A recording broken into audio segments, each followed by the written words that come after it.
بسم الله الرحمن الرحيم. الحمد لله رب العالمين، والصلاة والسلام على خير خلق الله. أعوذ بالله من الشيطان الرجيم. الصلاة والسلام على خير خلق الله وعلى آله وأصحابه ومن استنى بسنته إلى يوم الدين.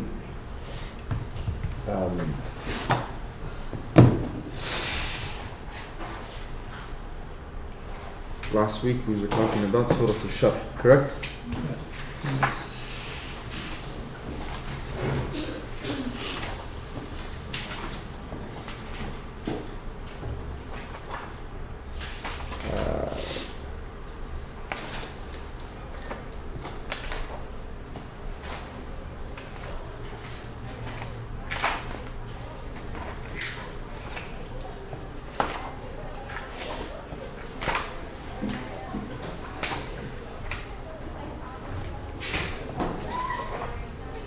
So we finished what's in the book, correct? Yes? Yes? Okay. We have a lot of other stuff to cover. So just quickly so that we're all on the same page. Bismillah, open to page 52.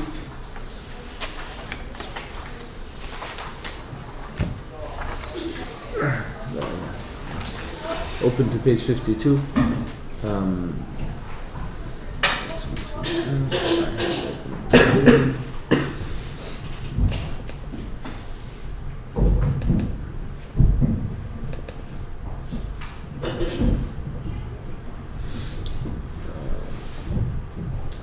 Hamza, start.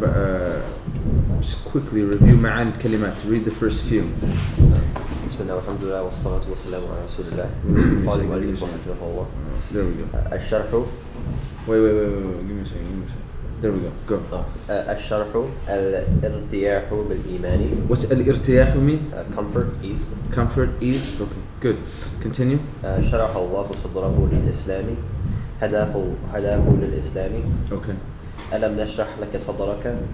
قد شرحنا لك صدرك يا محمد بالإسلام والقرآن. جعلنا صدرك واسعا. Okay. All the words clear? Yes? Okay. Maryam, continue.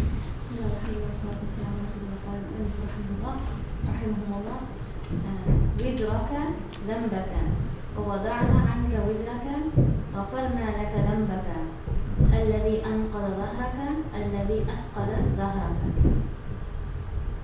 ورفعنا لك ذكرك جعلناك تذكر في الآذان مع ذكر الله. Now, this is one manifestation of it, obviously. This is what a number of the Mufassirin mentioned, but we mentioned that, like for example, I believe it was Ibn Kathir rahimahullah, he mentioned that there's no khatib, there's no person that makes tashahhud, so on and so forth. Just in general, whenever Allah's name is mentioned, Prophet ﷺ's name is mentioned. Go ahead. العسر الشدة اليسر ضد أسر غفرت ضد أسر لا بعده فرغت.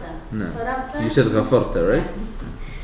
فرغت انتهيت من العمل انصت اجتهد وإلى ربك فارغب واطلب بعملك ثواب الله. نعم. Seek through your actions the reward of Allah. Ramsha, read المعنى at the end. قد شرحت. قد شرحت لك صدرك يا محمد بالإسلام والقرآن الكريم وغفرت لك ذنبك الذي أثقل ظهرك وجعلت اسمك يذكر في الآذان مع اسمي ثم بينت لك النصر سيأتي بعد الشدة فلا تحزن وإذا انتهيت من عمل اتجه إلى عمل آخر من أعمال العبادة أو أعمال الدنيا وهي بمنزلة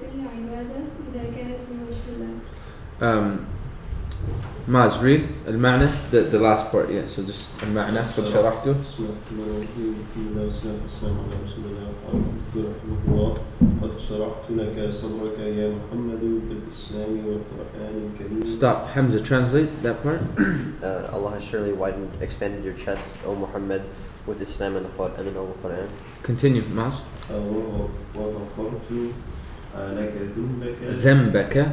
ذنبك الذي أثقل ظهرك. Translate, Hamza. And He has forgiven the sin that was weighing heavy on your back. نعم. وجعلت اسمك يذكر في الأذان مع اسمي. نعم. Go ahead, translate. And He's made your name mentioned in the adhan with my name. نعم. ثم بينت لك النصر. it should be أن النصر. We corrected that, right? أن النصر سيأتي بعد الشدة فلا تحزن فإذا. Okay, stop there. Stop there. Mona, translate. When we have shown to you that help or support will come after difficulty. فلا تحزن. So don't be sad. نعم. Go ahead, continue reading, Maz. وإذا انتهيت من عمل ترجع إلى عمل آخر من أعمال عبادتي أو أعمال الدنيا. فهي بمنزلة العبادة إذا كانت لوجه الله. Go ahead, Mona, translate. And if you finish an action, then turn towards another action from the actions of from acts of worship or worldly actions, because it is Because they have the same rank as acts of worship if they're from something else. فهمتم؟ هل من سؤال؟ لا. All of you understood? Yes? Okay. Done with that. Who's online? Fatima Munir and Azim. Wa alaykum assalam wa rahmatullahi wa barakatuh. Okay. Done with that. Moving on. Let me show you guys something cool.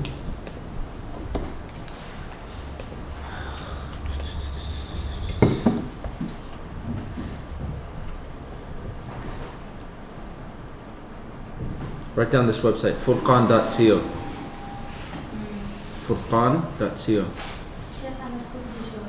He showed it to you guys? Have you guys used it before? Yeah, beat you to it, yeah. That's not good.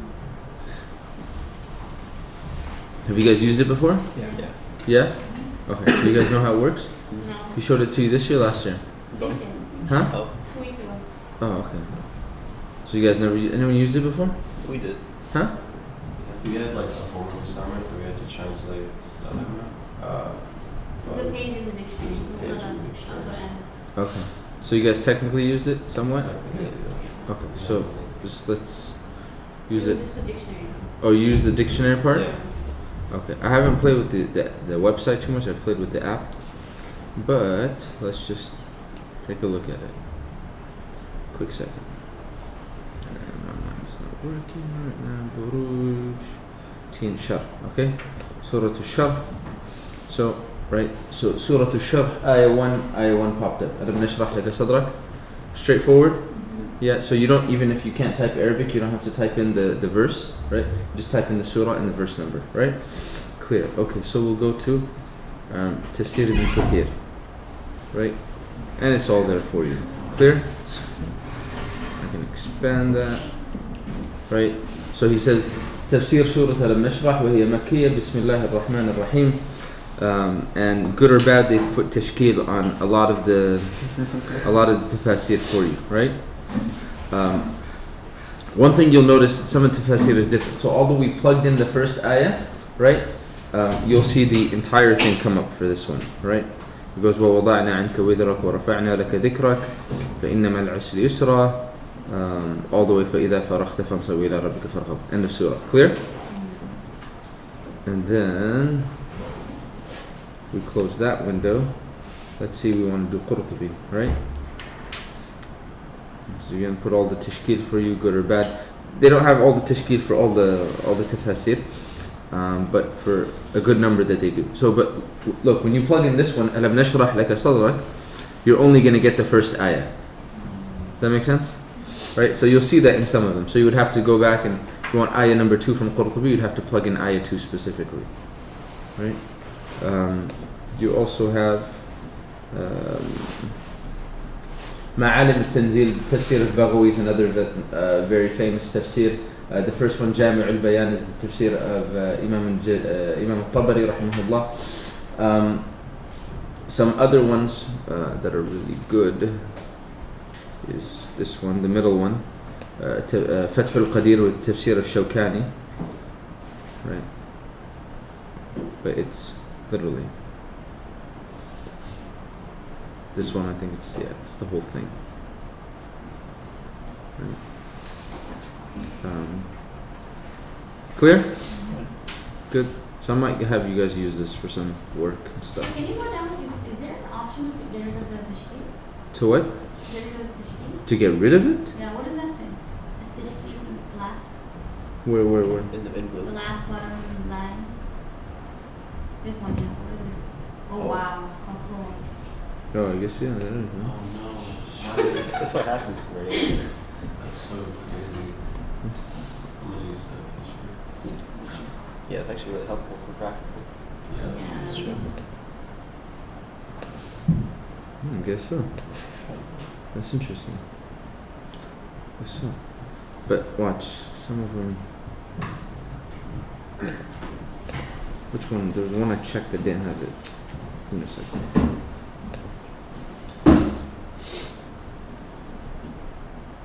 Yeah, see, but Tabari, they don't have it. Oh, okay, we get it. Yeah, there's no, yeah. So even the few that, some of them don't even have it to begin with. Okay. Al-Muhim. Clear.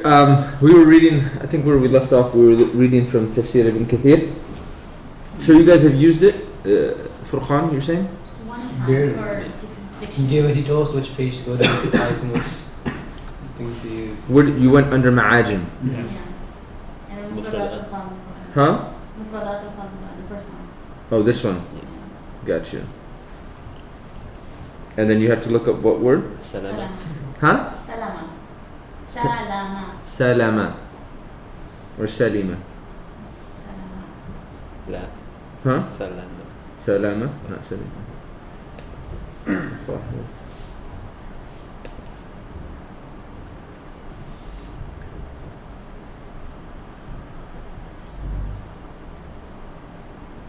See, even some of these ones. Let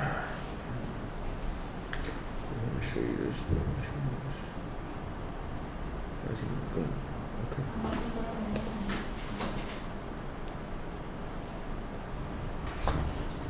Look. Why is it doing this? Okay. For example, with Tini, let's change the surah.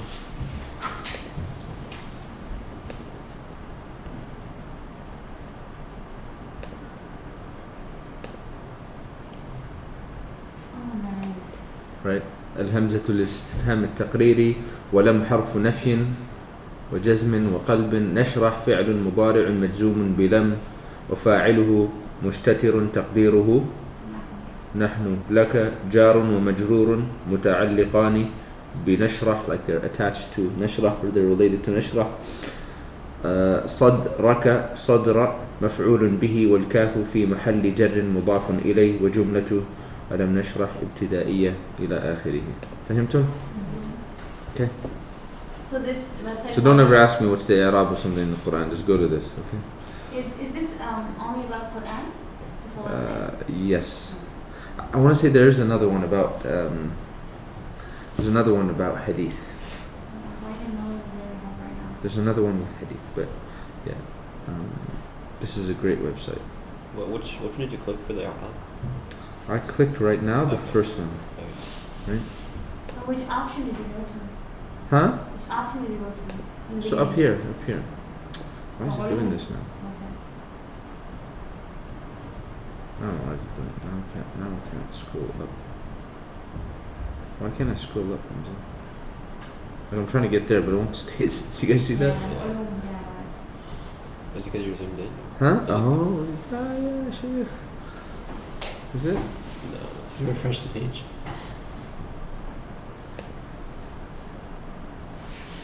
There we go. Right. So I was in Ulum. Right. You guys did Ma'ajim. Correct? Okay. Al-Muhim. You guys get it? Perhaps we'll use this maybe for our tafsir. Okay. Al-Muhim. We were talking about. I'm so confused. I saw Cheyenne online. I thought I just saw one person. When two of you walked in, I just assumed three of you walked in. It's like, hold up, why is she online and in person? What did I mention about Surah Al-Sharh? I know I mentioned something, I just can't remember what. I mentioned that a very few number of scholars considered it one surah, but the majority of Mufassirin said it's two surahs. And then the reason they said that it's, or even the reasons that they gave, that, those that said, the minority, very small minority that said it's one surah, right? They said because the theme is the same, there's a lot of parallels between the surahs. Correct? Right. We also mentioned that it was revealed directly after Surah Al-Duha, right? So depending on what number revelation Surah Al-Duha was, then Surah Al-Sharh would be the next. We said 12 or 13, or 11 or 12, is that what we said? Or 13 or 14. 13 or 14? This one is 13, 14. 13 or 14, or 12, 13. 12, 13? So, Did we mention anything else? Yeah, placing laka first in the statement, and then nashrah laka sadrak, rather than nashrah sadrak.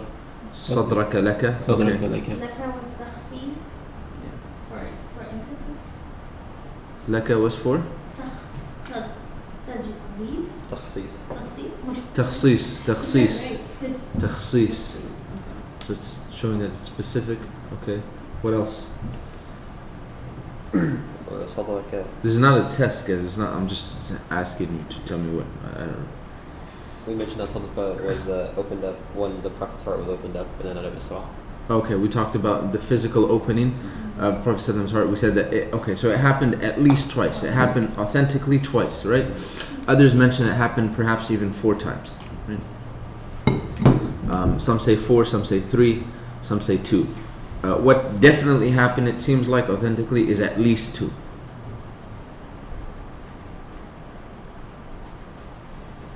Clear? We also talked about how the Prophet's name was said in the Shahada. That's how we always do it. Oh, we talked about the raising of the mention of the name of Prophet ﷺ. Okay, clear. Okay.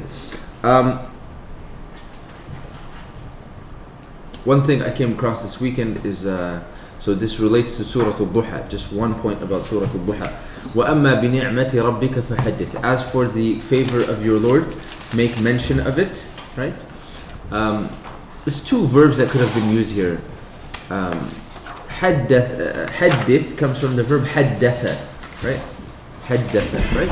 Another verb that could have been used is خبر, right? From khabar, from news. So حدث and خبر, right? They both are essentially bringing about the same meaning, right? But khabir is more just like to inform. Hadith has to do with basically almost telling a story. And telling a story in a manner that is not forgotten. One of the scholars tafsir, he mentions, the hadith has to do with telling a story in a manner that's not forgotten. Telling a story. So khabir would be more like just giving information, right? Informing somebody. And hadith would be more of telling a story in a manner that is not forgotten. Right? Clear? Now you might think, okay, what's the point of that? The point of that is that he mentions is that you tell a story in a manner that is not forgotten. Now, when you tell a story in a manner that is not forgotten, you know what it becomes called? Over time? History. Okay. Right? So it's like Allah subhanahu wa ta'ala is telling the Prophet ﷺ and also telling his ummah that make mention of your favors in a manner that you yourself won't forget them. Fahimtum? Like make mention of your blessings, and when you make mention of them, like tell them in a manner like you storyfied them, if that's a word, so you don't forget them yourself. You know, many times you experience many blessings of Allah, right? But then as time passes and when you go through difficulty, you can only think of difficulty and you can't think of the good times. Fahimtum? Like, say your dua got accepted, so you tell it to other people so that you would remember it. Exactly. Okay. Fahimtum? Yeah. Yes? Okay. Clear? Okay, done with that. Going back to Surah Al-Sharh. We said Surah Al-Duha was revealed when the Prophet ﷺ was going through a difficult time. Correct? He was, if for lack of better words, a type of depression, a type of sadness. There was a gap in revelation coming to the Prophet ﷺ, and some of the Quraysh, they even began to mock the Prophet ﷺ, right? So therefore the Prophet ﷺ is told مَا وَدَّعَكَ رَبُّكَ وَمَا قَلَى, that your Lord has not abandoned you and neither does he detest you, right? And we also mentioned that some scholars have considered it sunnah. Speaking to another brother I knew that recited Quran upon some mashayikh, and he was saying also when he was reciting Quran and he got to the end of Surah Al-Duha, his shaykh told him kabbir, say Allahu Akbar, yani Allahu Akbar Bismillah ar-Rahman ar-Rahim, till the end. So Prophet ﷺ was going through this difficult time, and then Surah Al-Duha is revealed. Correct? Right. And even if we were to accept this narration, which a number of many scholars have, Prophet ﷺ says Allahu Akbar. Right? So then the first verse of Surah Al-Sharh is Alam nashrah laka sadrak. Have we not expanded your chest? Have we not brought you comfort and ease? Meaning the first ayah of Surah Al-Sharh is directly related to the result of the revelation of Surah Al-Duha. Does that make sense? They're directly connected because the first verse of Surah Al-Sharh is a result of what happened to the Prophet ﷺ because of the revelation of Surah Al-Duha.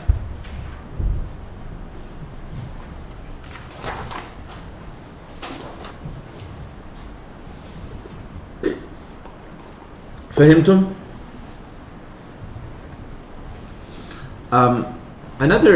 So this is one parallel. There's many.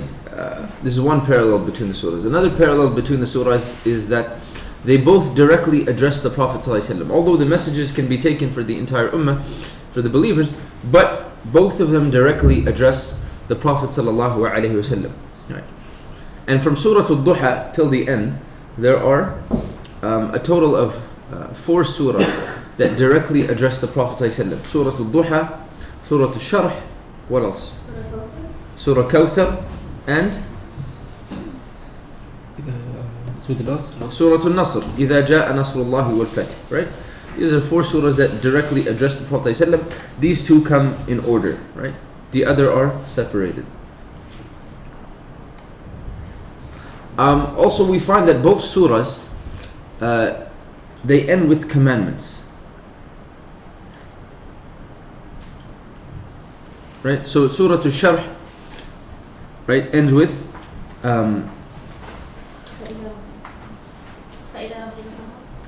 Surah Al-Duha ends with وَأَمَّا بِنِعْمَةِ رَبِّكَ فَحَدِّثْ. Right? And Surah Al-Sharh ends with فَإِذَا فَرَغْتَ فَانْصَبْ وَإِلَى رَبِّكَ فَارْغَبْ.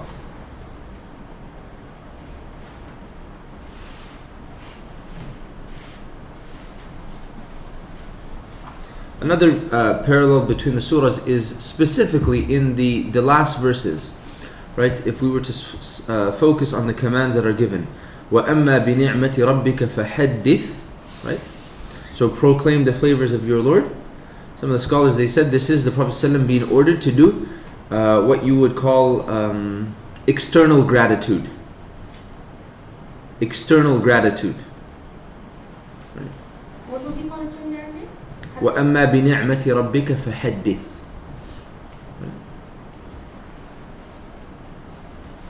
So that would be external gratitude, right? Telling other people of the favors that Allah subhanahu wa ta'ala has bestowed upon you, right? And then وَإِلَىٰ رَبِّكَ فَارْغَبْ, and towards your Lord seek, or seek from your Lord, right? Many said it is a command telling the Prophet ﷺ to worship, right? So they said this is the internalization of gratitude. So hadith is the external gratitude, and وَإِلَىٰ رَبِّكَ فَارْغَبْ is the internal gratitude.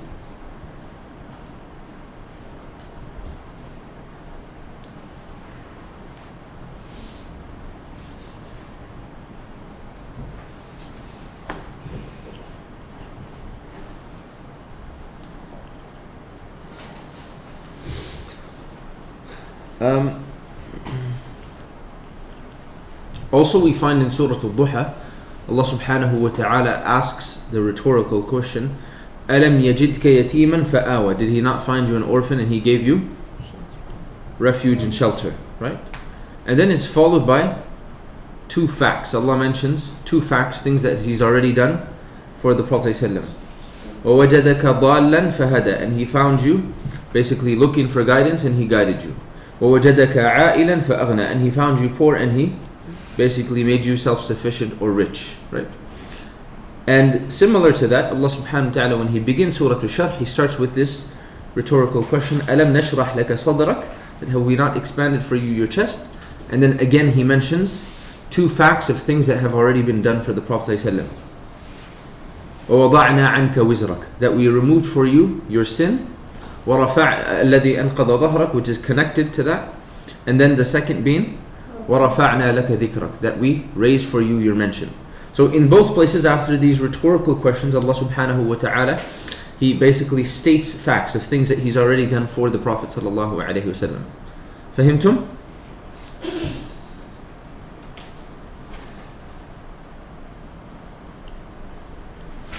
Also, some scholars, they mention that the theme of Surah Al-Sharh,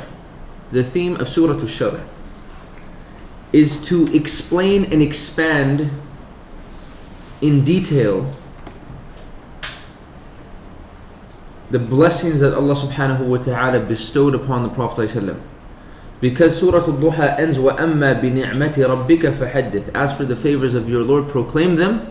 So they said the theme of Surah Al-Sharh, the following surah, is to explain and expand in detail upon what those blessings are.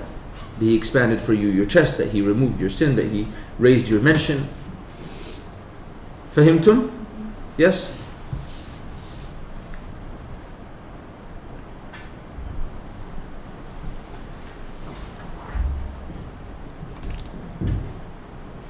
I know you guys knew all this before, but we're just reviewing it. Also, in Surah Al-Duha, so right now we're only talking about the relationship between the surahs, right?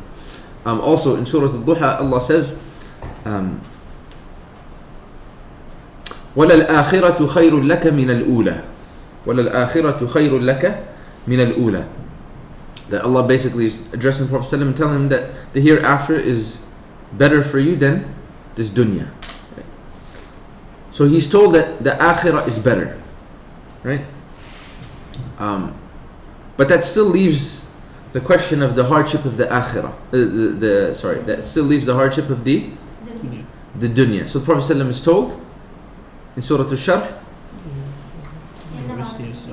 إِنَّ مَعَ الْعُسْرِ يُسْرًا, that indeed with every difficulty is ease. Right? And as we'll get to when we explain the verses, right? As the scholars of tafsir said, they said this is that with every difficulty there is two eases or multiple eases. Because they said generally in Arabic, when something has alif lam, a word has alif lam, and then that same word is repeated again immediately after it with alif lam, it's talking about the same thing. We'll read this in Arabic, but so you understand. They say when a word has alif lam and then it is repeated directly after it with alif lam, it's talking about the same thing. So when Allah says, "Inna ma'al usri yusra," right? What's the following verse? Huh? Inna ma'al usri yusra, right? He says it's the same al-usr. It's the same difficulty because, right? The rule is if it has alif lam and it's repeated after one another, it's the same thing that's being talked about, right?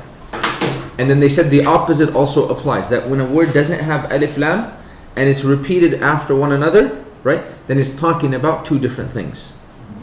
Fahimtum? Clear? So going back to my point, and we'll read that point later, but they're saying that in the first surah, Surah Al-Duha, Allah subhanahu wa ta'ala is telling the Prophet ﷺ that the akhirah, right, will be better for you, right?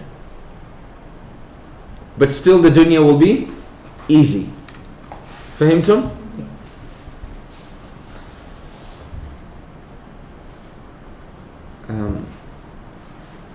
Also, Allah subhanahu wa ta'ala says in Surah Al-Duha, وَلَسَوْفَ يُعْطِيكَ رَبُّكَ فَتَرْضَى, that your Lord will give you until you are pleased and satisfied. From those things that Allah subhanahu wa ta'ala gave the Prophet ﷺ, وَرَفَعْنَا لَكَ ذِكْرَكَ, we raise for you your mention. Tell me if you want me to slow down. Huh? Just a little bit. Just a little bit? Okay.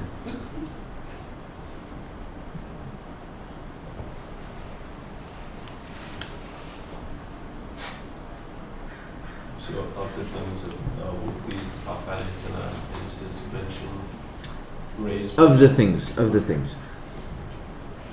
things that he's given by his Lord. But at the same time, we also mentioned it as one of the blessings, as Allah says, as for the blessings of your Lord, make mention of them. This is also one of the blessings, right?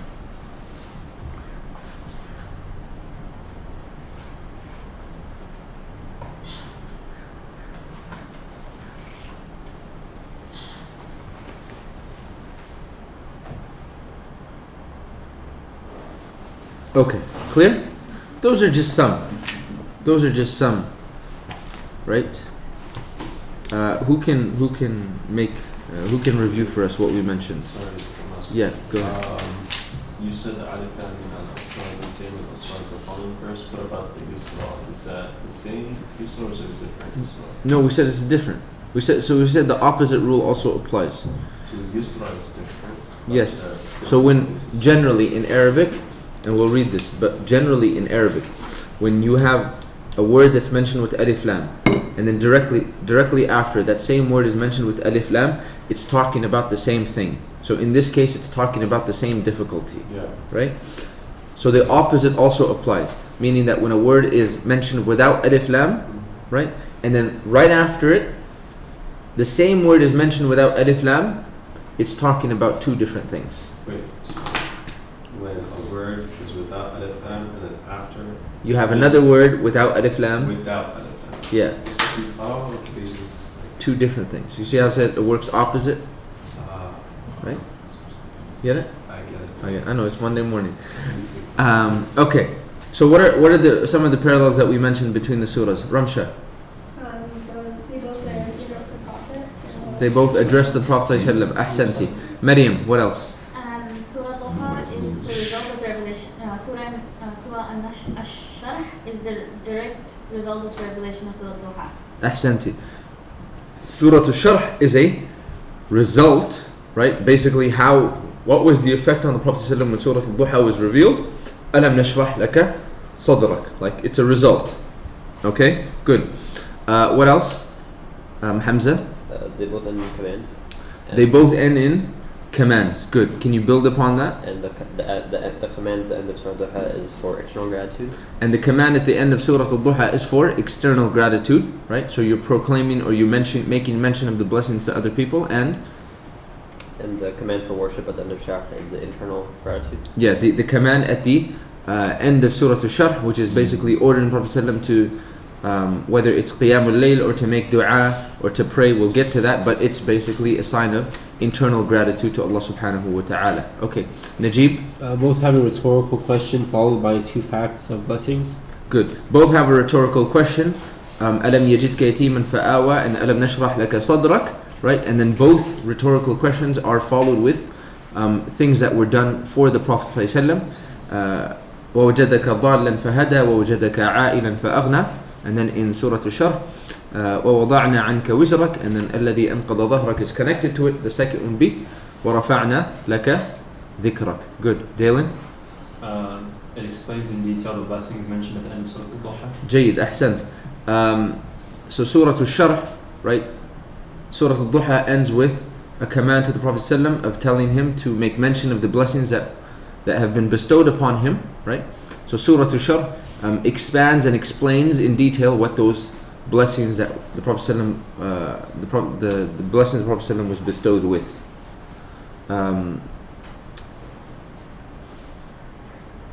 Maryam, you have anything else? In Surah Al-Duha, Allah subhanahu wa ta'ala talks about how akhirah is better for you, but then in Surah Sharh, he talks about how in dunya there is ease as well. Okay, so in Surah Al-Duha, Allah subhanahu wa ta'ala tells the Prophet ﷺ that the akhirah is better for him, right? But in Surah Al-Sharh, the Prophet ﷺ is also told about how there will be ease in this world with the difficulties that come about. What else? هل من شيء? One of the signs of Fatarda is that وَرَفَعْنَا لَكَ ذِكْرَكَ. So one of the things that Allah says in Surah Al-Duha, we will give you until you are pleased. Then one of those things can perhaps be that Allah says وَرَفَعْنَا لَكَ ذِكْرَكَ, that we have made or we have raised for you your mention.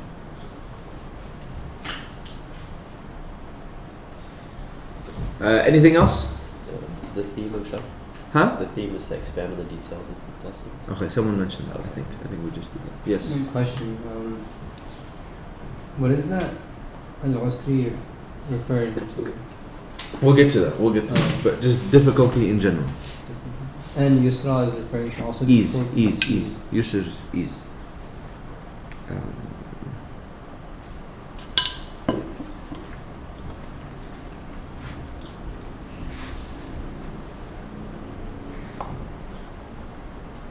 Okay.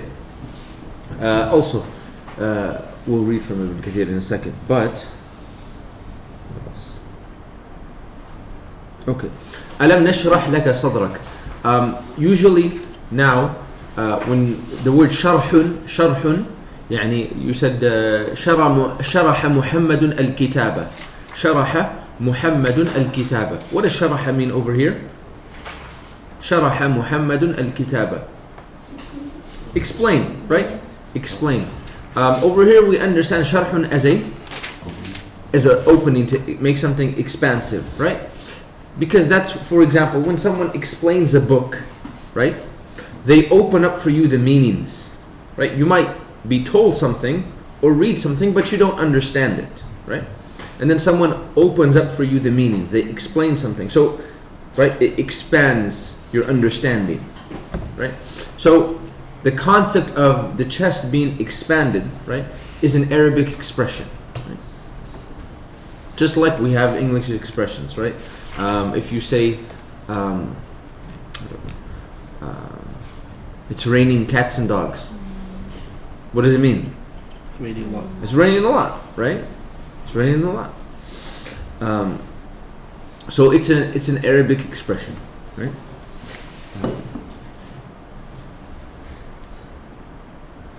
So one scholar, he mentioned that what we can understand from this is that all the barriers, alam nashrah laka sadrak, all the barriers that could have been between the Prophet ﷺ and understanding the wahi have been removed.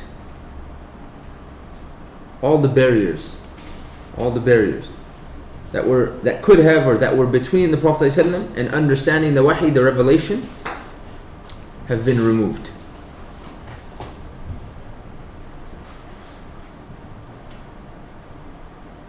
What was the connection between explanation and that? So we said sharh, right? Sharh is when you explain something. So when you explain something, you open it up, you expand something, right? So that's why many times alam nashrah, we expanded for you your chest, right? Now we said explain, right, and open up the meanings, or right. So we said all the barriers that could have been between the Prophet ﷺ and understanding the wahi were removed, meaning that he was given complete explanation of that which was revealed to him. Ma'i? Yes?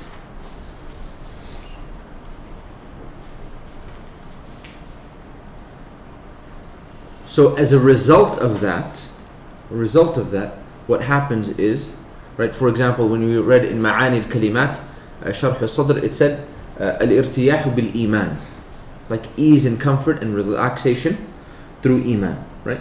So when you understand something, so for example, if you're about to take an exam, you guys have an exam today? Wednesday. No, Wednesday, that's why, okay. Well, some of you studying. And I know that's not normal. So. Okay, so when you understand something, when you walk into an exam, okay, you could have reviewed all the material, right? But you don't understand it. So you don't have ease and relaxation and comfort, okay? But you walk into an exam and you've read all the material and you've comprehended it and you've understood it, right? Then you walk into the exam, you have ease and relaxation and comfort. Fahimtum? Yes? More practical example, right? So when you understand something, it brings relaxation and ease. Understanding something brings relaxation and ease and comfort. And it also brings a type of happiness and joy.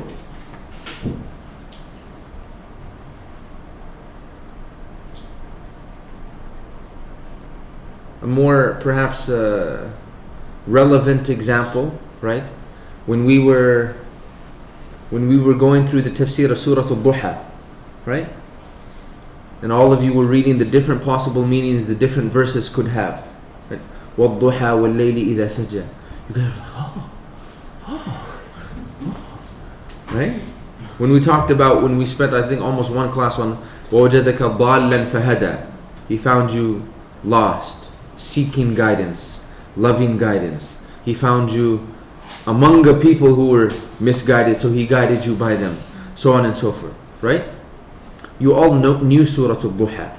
You memorized Surah Al-Duha. You recited it many times. But when you understood it fully, or you understood all the potential meanings, right, it brought you a sense of relaxation and ease, and even happiness and joy. Yes?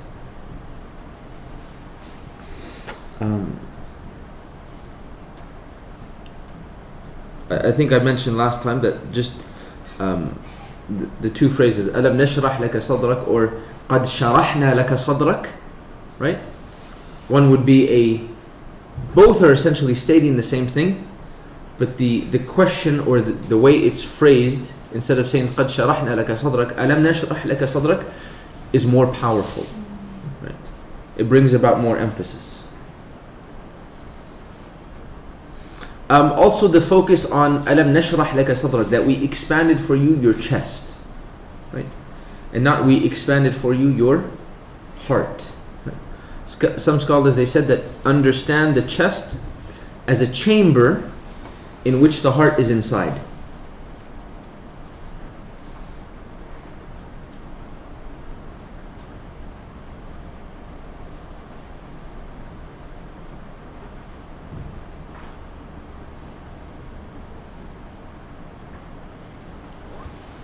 So they said understand the chest as a chamber in which the heart is inside.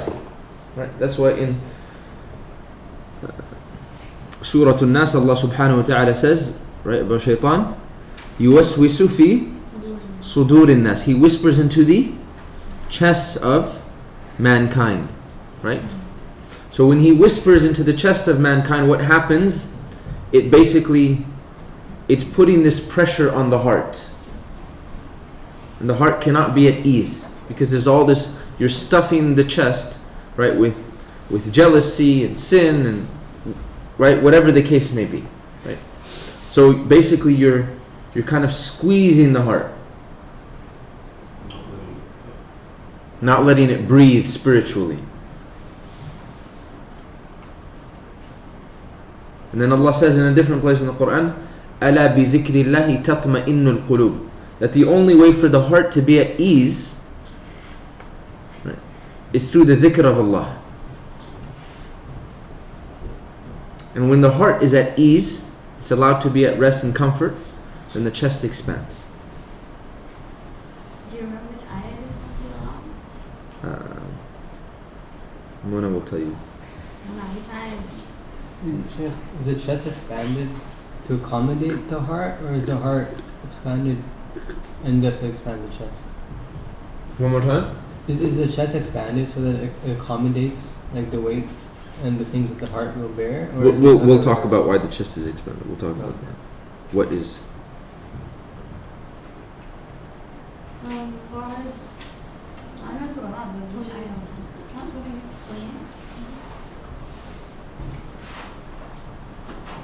Many scholars also mentioned, they said that the chest is where knowledge is kept.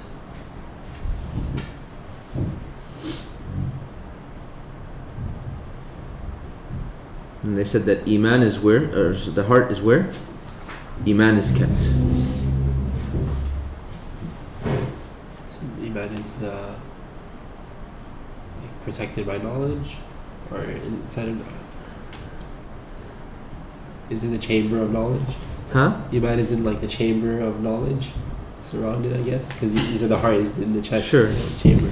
Right. And that's why, for example, when Allah subhanahu wa ta'ala talks about the companions, He says,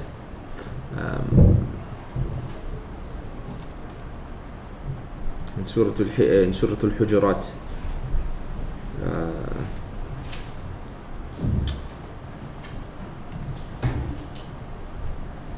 وَلَكِنَّ اللَّهَ حَبَّبَ إِلَيْكُمُ الْإِيمَانَ وَزَيَّنَهُ فِي قُلُوبِكُم. That Allah has made Iman beloved to you, حَبَّبَ إِلَيْكُمُ الْإِيمَانَ وَزَيَّنَهُ فِي قُلُوبِكُم, and He has beautified it in your hearts.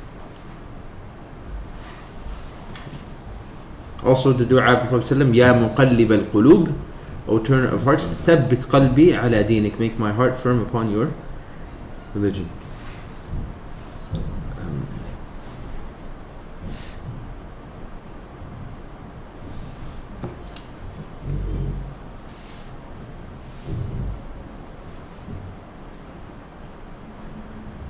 So some scholars, they mention that you clean, so you bring ease and tranquility, to the heart through the dhikr of Allah, right? And when you do that, you simultaneously also, you clean the chest. You clean the chest from the waswasa of shaitan.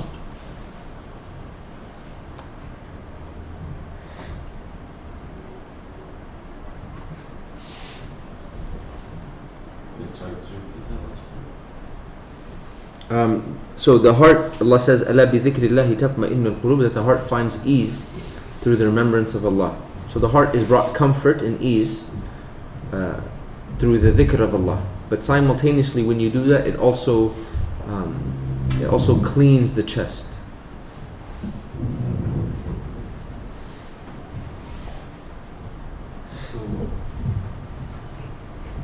And we also learn in the hadith, did I take it with you guys? I think I took it with you guys in the summer, that the Prophet ﷺ says that when a person, when we were doing Surah Al-Mutaffifin, that when a person sins, their heart becomes stained, right?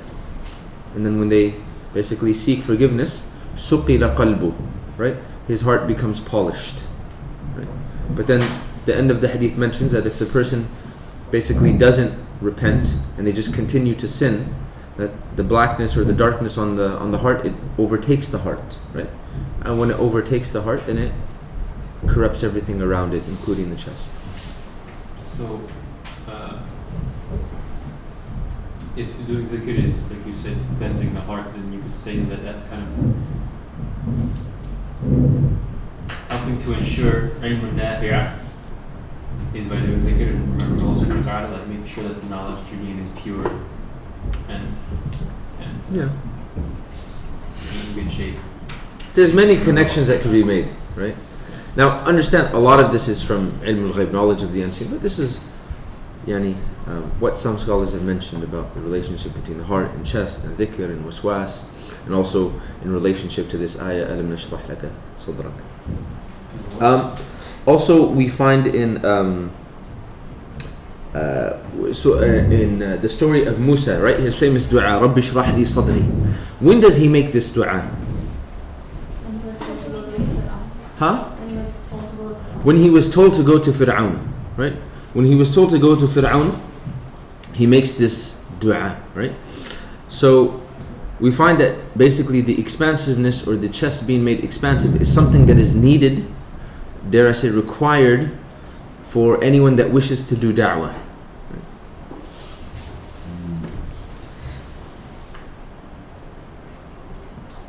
Because when a person decides to do da'wah, there will be difficulty, there will be insults, there will be mockery,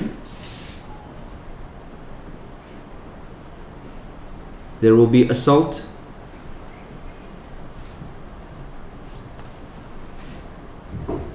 the Prophet ﷺ was physically assaulted, the Prophet ﷺ was mocked at, as we find in Surah Al-Duha. The Prophet ﷺ was mocked when his son passed away. So the expanding of the chest is something that is needed for da'wah, so that they can bear, or the person doing da'wah. And it is something that some scholars mentioned, it was something that was done for all prophets, so that they could put up with the difficulty of the people and the insults and the mockery and everything that came along with calling their people to Allah.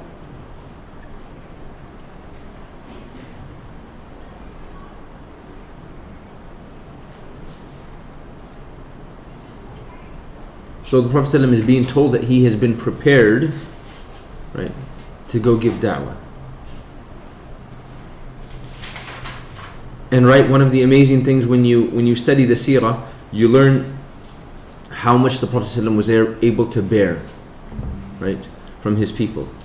Even when his people physically assaulted him in the battle of Uhud, he said, Allahumma aghfir liqawmi fa innahum la ya'lamun. Oh Allah, forgive my people, for indeed they do not know. Right? This dua can only be made by someone whose chest has been made expansive, right? Huh? Ta'if, another example. Yes.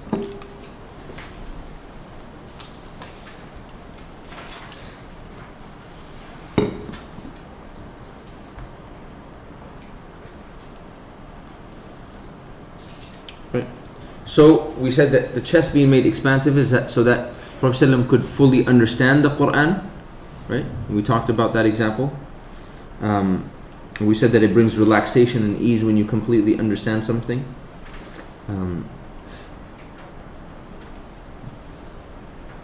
We talked about the chest being made expansive, as that is needed for da'wah. The last thing that we'll mention is that it was made expanded, or it was expanded so that it could receive the Quran.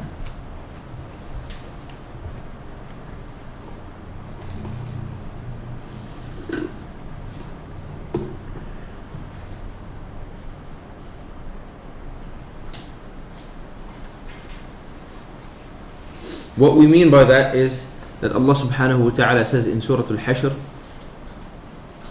لو أنزلنا هذا القرآن على جبل لرأيته خاشعا متصدعا من خشية الله. That if we revealed this Quran or sent down this Quran upon a mountain, you would have seen it khashi'an, like made humble, متصدعا من خشية الله, just basically collapsing and blowing up from the fear of Allah. Right? Allah also says in Surah Al-Muzammil, إِنَّا سَنُلْقِي عَلَيْكَ قَوْلًا ثَقِيلًا, that we will send down upon you a heavy statement. So to prepare the chest of the Prophet ﷺ for the revelation of the Quran, so that his heart and his chest would not be damaged, Allah subhanahu wa ta'ala blessed the Prophet ﷺ with sharh al-sadr.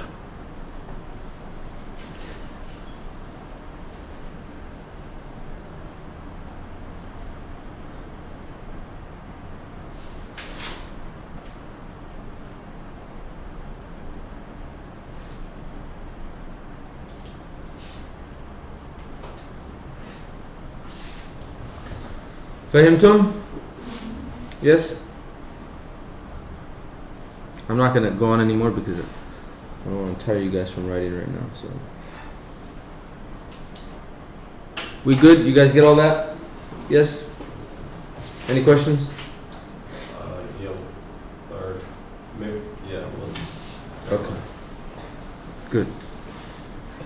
So, okay. So we were reading from Ibn Kathir, Tafsir Ibn Kathir rahimahullah, and we had gotten through Alam Nashrah Laka Sadrak. We had gotten all the way up until Inna Ma'al Usri Yusra. I told someone to read and then I noticed the time. Yeah, we stopped at قال ابن جرير حدث يونس حدث. Should be here. I know we stopped at the verse قوله فإن مع العسر يسرا. What verse is that? It's after ورفعنا لك ذكرك.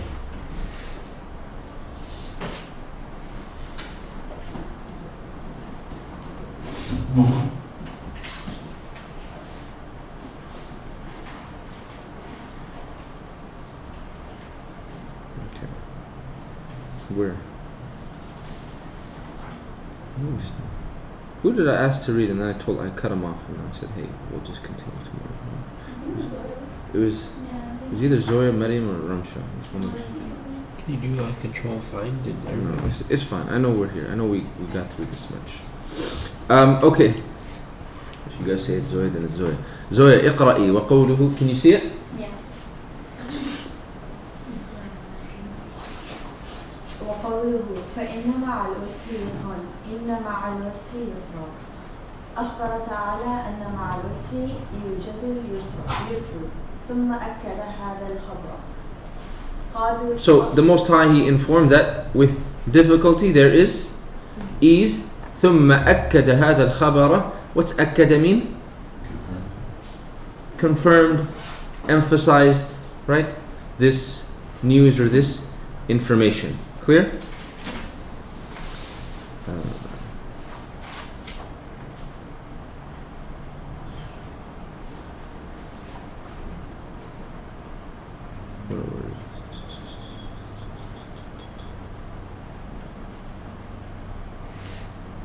Okay.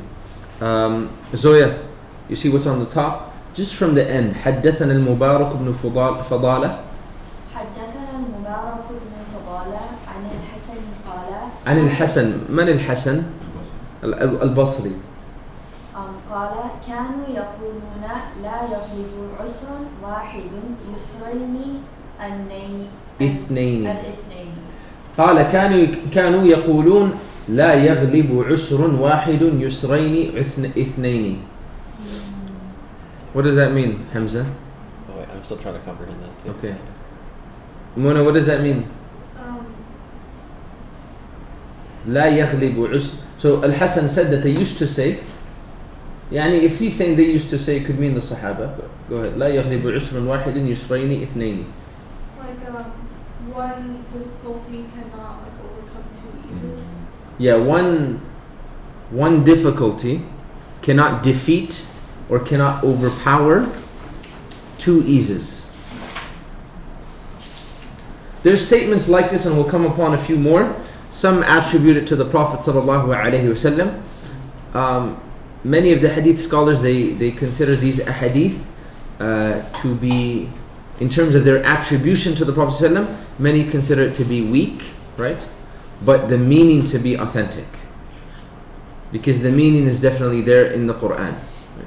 But as something that is attributed to the statement of the Prophet ﷺ, many of the scholars of hadith find it to be weak.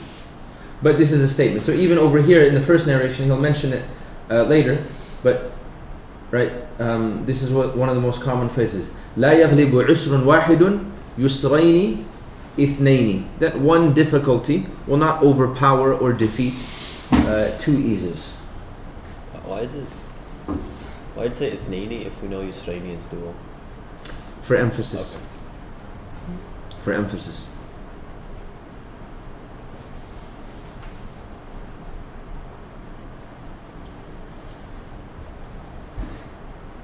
Okay. So this is one of the narrations. This is attributed to Prophet Sallam. Ramsha, read from Anil Hasan. Now it's at the top. Anil Hasan on the first line. Towards the end of the first line. Anil Hasan. عن الحسن قال خرج النبي صلى الله عليه وسلم يوما مسرورا فرحا وهو يضحك وهو يقول لن يغلب عسر يسرين لن يغلب عسر يسرين فإن مع العسر يسرا إن مع العسر يسرا. Okay. خرج النبي صلى الله عليه وسلم يوما مسرورا فرحا وهو يضحك. One day the Prophet ﷺ, he came out and he was extremely happy and he was laughing. وهو يقول, and he was saying, لن يغلب عسر يسرين. That one difficulty will not overpower, will not defeat two eases. Then he repeated the statement, لن يغلب عسر يسرين. Then he said the ayahs, فإن مع العسر يسرا إن مع العسر يسرا.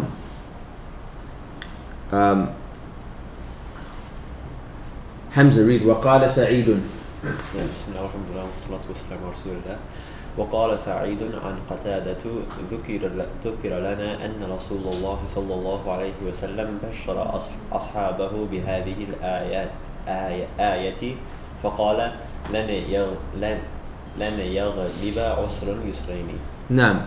Sa'id said from Qatada that it was mentioned, ذكر لنا, it has been mentioned to us that indeed the Messenger of Allah, he gave glad tidings to his companions, and he, with this verse, فإن مع العسر يسرا إن مع العسر يسرا, and then he said لن يغلب عسر يسرين, that one difficulty will not overpower, will not defeat two eases. Okay. Continue, Hamza. ومعنى هذا أن العسر معرف في الحالين فهو مفرد واليسر منكر فتعدد ولهذا قال لن يغلب عسر يسرين. Okay. You guys know when we studied صفة, also known as, another word for صفة موصوف is another. There we go. نعت منعوت, right? In Bayyina you guys take it as نعت منعوت, right? نريد مصوف صفة. Okay. أجل مثال. Okay. صفة موصوف نعت منعوت, right? That the صفة has to agree with the موصوف in four things, right? الإعراب, العدد. I know you guys don't know this, but الإعراب, العدد, التذكير والتأنيث. What's the last one? العدد or الإعراب, العدد, التذكير والتأنيث. Huh? What's that? That's المذكر, that's التذكير التأنيث. معرفة نكرة. But what is it stated as? It's not called معرفة. No, it's called, they say التعريف. اللسان says التعريف والتنكير. التعريف والتنكير. التعريف means it has, it's definite, and تنكير means it's indefinite. التعريف والتنكير, they're both مصدرs. التعريف والتنكير, they're both مصدرs. Anyone know the verbs? عرف and? Good. عرف and? Louder. عرف and? Good. عرف and نكر. Clear? Do you know how you get the اسم الفاعل from those verbs? How do you get the اسم الفاعل from عرف and نكر? Don't tell me what it is, but tell me how you get it. We add mu. Huh? We add mu with dhamma You're on the right track, but to the to the هو يعني this Yeah. second person past. So you went from عرف, so you take the past tense, Yes. عرف, you go to the present tense, you make it يعرف. اصبر عرف يعرف, right? And then you place the ya with a with dhamma. يا مريم اصبري.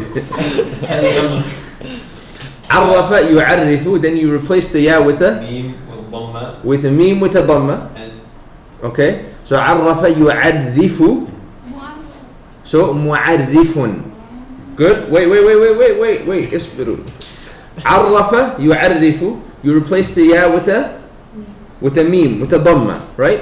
It becomes mu'arrifu, right? Mu'arrifu, and if it's a fa'il, it's a noun now, so we say mu'arrifun, right? We put two dhammas. Clear? Mu'arrifun. How do we get the ism al-maf'ul? You change the kasra to fatha. You change the kasra to the fatha on the second to last letter. Yes. So it becomes Mu'arraf. mu'arrafun. Clear? Mu'arrafun. Okay? منكر. فهمتم؟ اسم المفعول من الفعل عرف ونكر. Do you guys get it? They didn't just create a word. Okay, they used a pattern. They used something that we learned. Do you guys get it? عرف يعرف, you replace the ya with a meme. معرف, right, becomes the fa'il, and the maf'ul is mu'arrafun. So it means like when it's known. So watch, now we're going to translate it. ومعنى هذا, and the meaning of this is أن العسر معرف, that indeed the difficulty is معرف, it's known في الحالين, in both situations. فإن مع العسر يسرا, إن مع العسر يسرا. He's saying because the word al-usr is mu'arrafun over here, one of the ways to make a word mu'arrafun is to add alif lam, right? So because if it's mu'arrafun in both verses, he says فَهُوَ مُفْرَدٌ, it's singular, it's one difficulty. وَالْيُسْرُ مُنَكَّرٌ, and the word for ease is munakkarun, it's indefinite, it's unknown.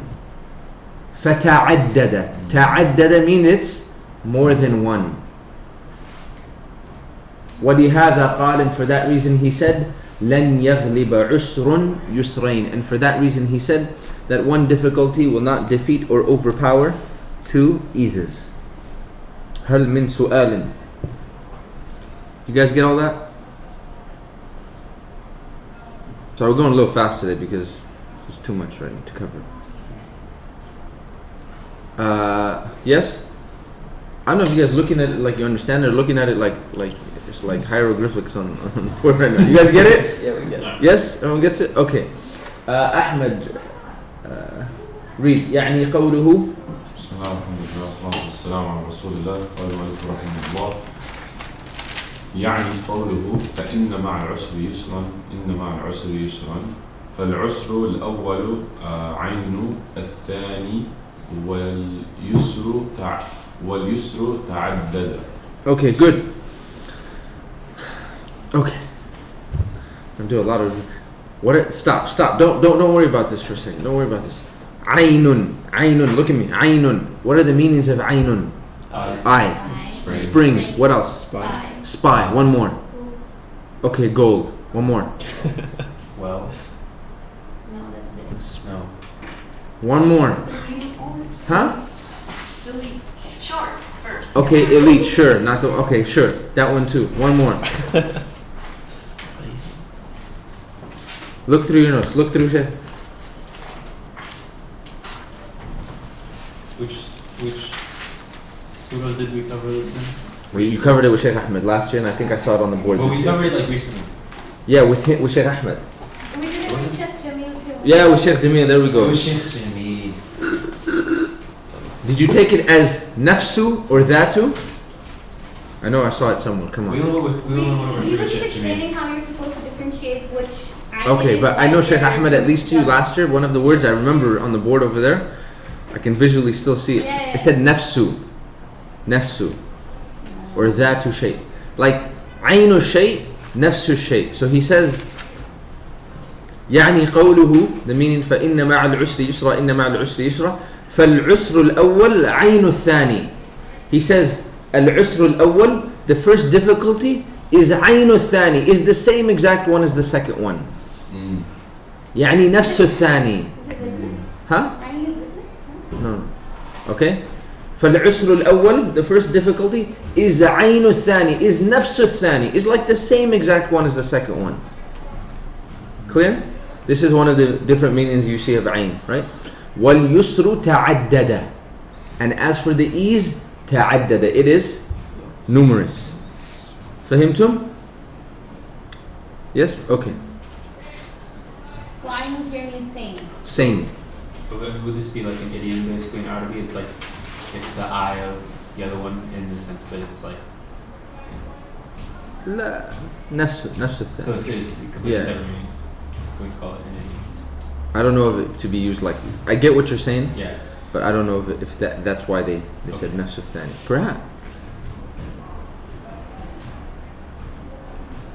Perhaps الله أعلم نفس الثاني يعني it's نفس الشيء. Okay. Yeah. Who just read? Okay. Dalen, read. ومما يروى عن الشافعي. Okay, go ahead. أحمد اقرأ. No, go ahead. اقرأ. ومما يروى عن الشافعي رضي الله عنه أنه قال صبرا جميلا ما أقرب الفرج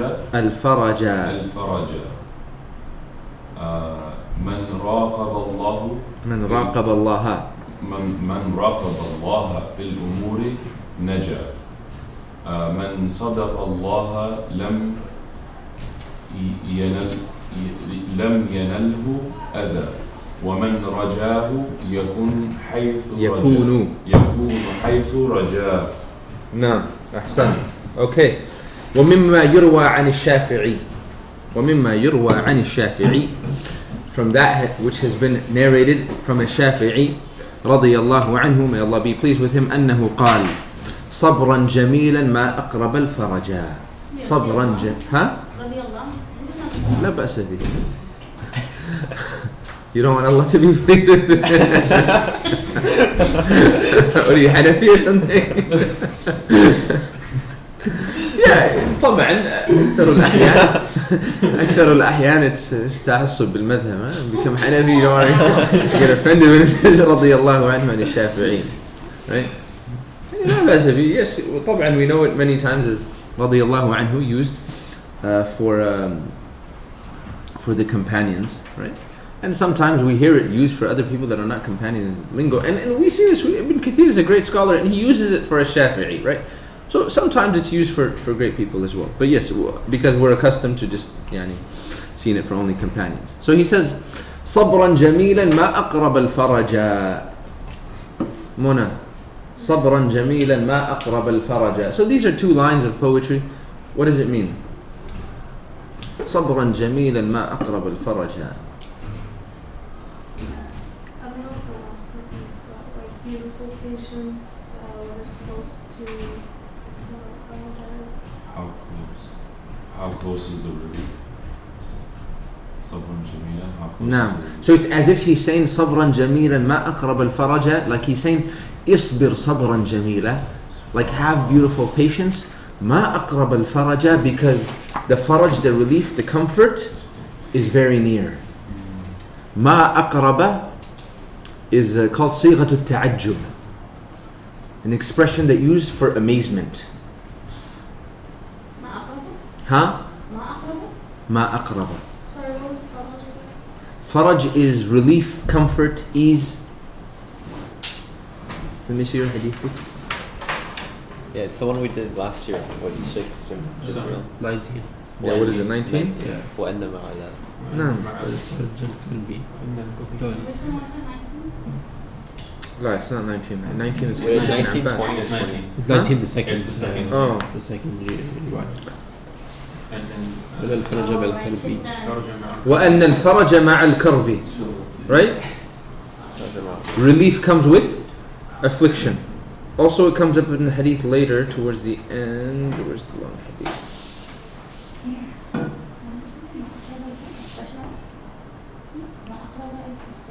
صيغة التعجب. صيغة التعجب, an expression that is used to show amazement.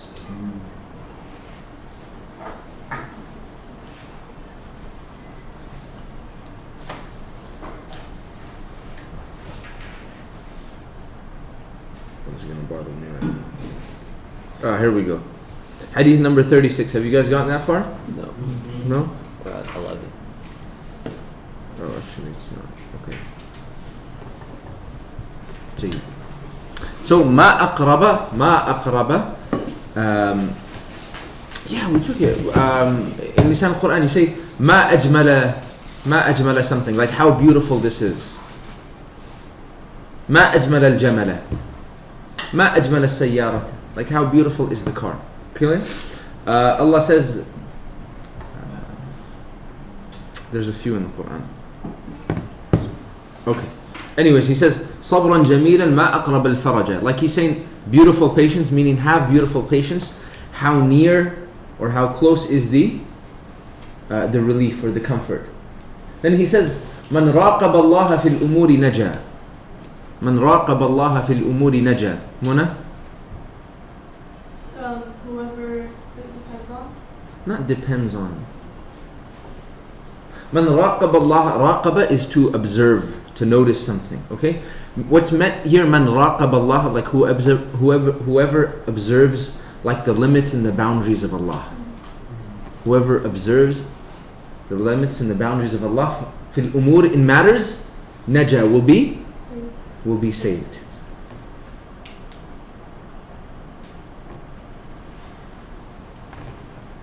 You want to write each one, translate, or should I just translate the whole thing, then you guys write?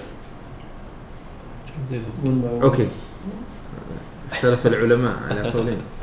Okay, خلاص, write the Arabic, and then I'll translate. So this entire thing's a full? Just Just the first two lines.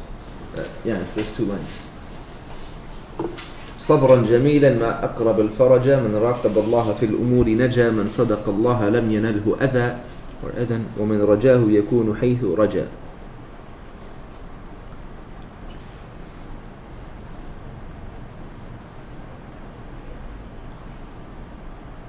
Did Imam Shafi'i know a lot of them?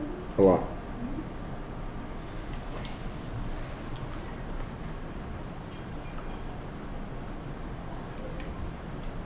Has it been translated? Parts of it.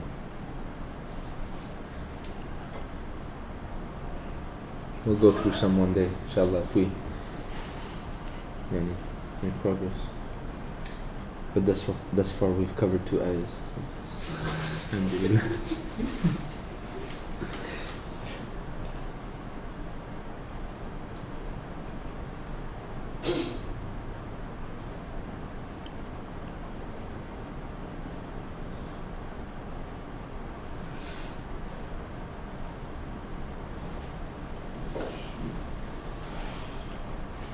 كتبتم صبرا جميلا ما أقرب الفرج من راقب الله في الأمور نجا من صدق الله لم ينله أذى ومن رجاه يكون حيث رجاه. I think the version you have on the screen, I think it skips like something that's in this version. In the PDF that you have.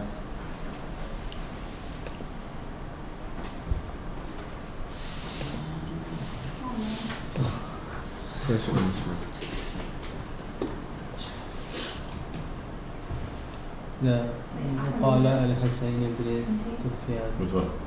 حدثنا يزيد بن No, just the first one. No, I just saw this. Someone Jamila. Oh, it skips this paragraph, not Yeah. from the. skips that paragraph. Oh, woman رجاه يكون حيث رجاه. رجاء. It's right there. Yes. الماعون من السماء على قدر ونزل الصبر على قدر المصيبة. Right above it. قال الحسن بن سفيان حدثنا. Just formatting button. Clear? Okay. صبرا جميلا ما أقرب الفرج من راقب الله في الأمور نجا. Then whomsoever is observant of Allah, meaning, right, observant of His limits and bounds, right, in matters, naja, will be rescued and saved. Yeah, what do you mean by Allah's limits and bounds? Like whoever does not transgress the limits and the bounds of Allah, commit haram. Like obeying the Sharia, basically? Huh? Observing Yeah, the Sharia? observant of the Sharia. How do you translate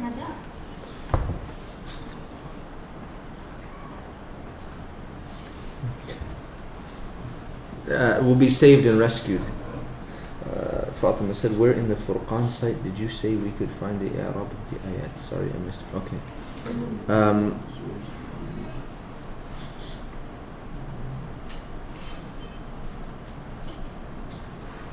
كتبتم? Someone still writing? Copying this? No? Okay, so I just want to Fatima, so I'm going to really quickly. So Fatima, if you're on the Furqan website and then you go to the tab that says right next to tafsir that says ulum, right? And then once you get to ulum, there's a few i'rabs in here. There's the first one in the middle, al-i'rab al-muyassar, and then also the one under it, i'rab al-Quran, and then another one which is a little more extensive, also does i'rab of the Quran. The one I opened, I believe, was the first one, and I believe I actually opened the first one and the second one. So under ulum, the middle two columns, the middle column, the first two, and even the first three. And then there's some at the bottom, i'rab al-Quran wa bayanuhu, all the way at the bottom as well. And that's not what I want to do.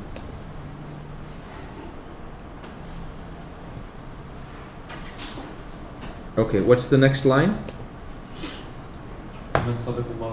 Naam. Man sadaqa Allah lam yanalhu adhan. That whomsoever is truthful with Allah, whomsoever is truthful with Allah, lam yanalhu adhan.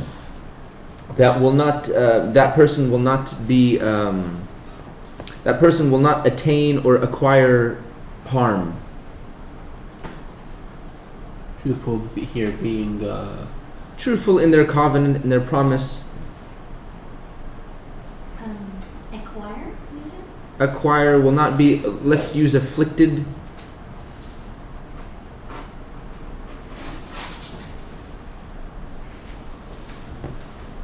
Afflicted with? Harm, adhan.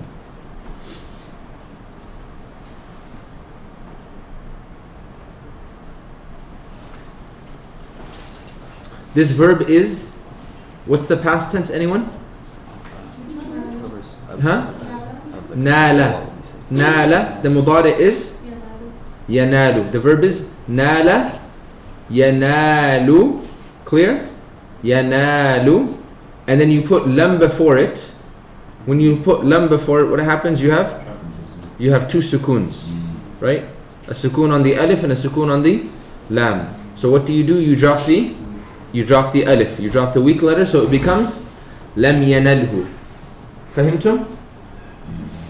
Man sadaqa Allah lam yanalhu adhan, that whomsoever is truthful with Allah, then like he will not be afflicted with harm.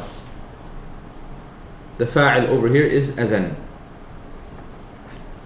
Lam yanalhu adhan. وَمَنْ رَجَاهُ يَكُونُ حَيْثُ رَجَاهُ. And whomsoever basically puts their hope in him, وَمَنْ رَجَاهُ يَكُونُ, he will be, meaning Allah will be, حَيْثُ رَجَاهُ, wherever he wishes or wherever he hopes. Meaning that the hadith of Allah says in the hadith Qudsi, I am as my servant thinks of me. Yes? Same concept. That whomsoever puts their hope in Allah will find Allah wherever they put their hope. وَمَنْ رَجَاهُ يَكُونُ حَيْثُ رَجَاهُ. So whoever puts his hope in him will find him wherever they put their hope. يَكُونُ, يعني he will be, يَكُونُ اللَّهُ حَيْثُ رَجَاهُ, wherever رَجَاهُ, wherever they wish, wherever they hope.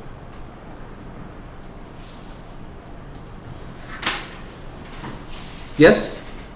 Everyone get it? Okay.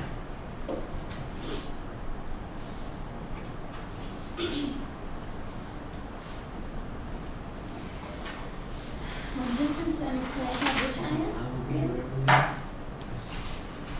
He mentions it under Inna ma'al usri yusra, or if in those two verses.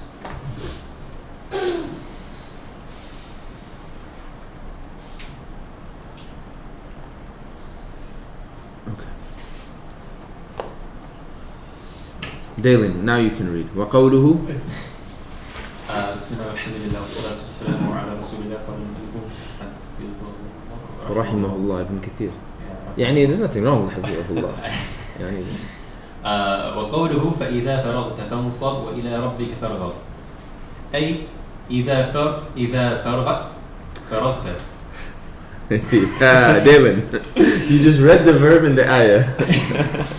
إذا فرغت من أمور الدنيا وأشغالها وقطعت علائقها فانصب في العبادة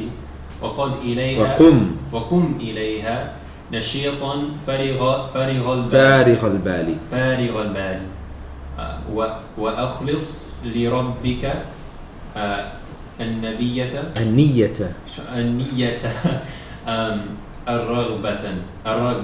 والرغبة وقوله فإذا فرغت فانصب, that if you finish فانصب, right? وإلى ربك فارغب, and towards your Lord فارغب. So he says A, meaning إذا فرغت من أمور الدنيا وأشغالها, that if you finish from the matters of the world وأشغالها, and like the things that keep you busy from it.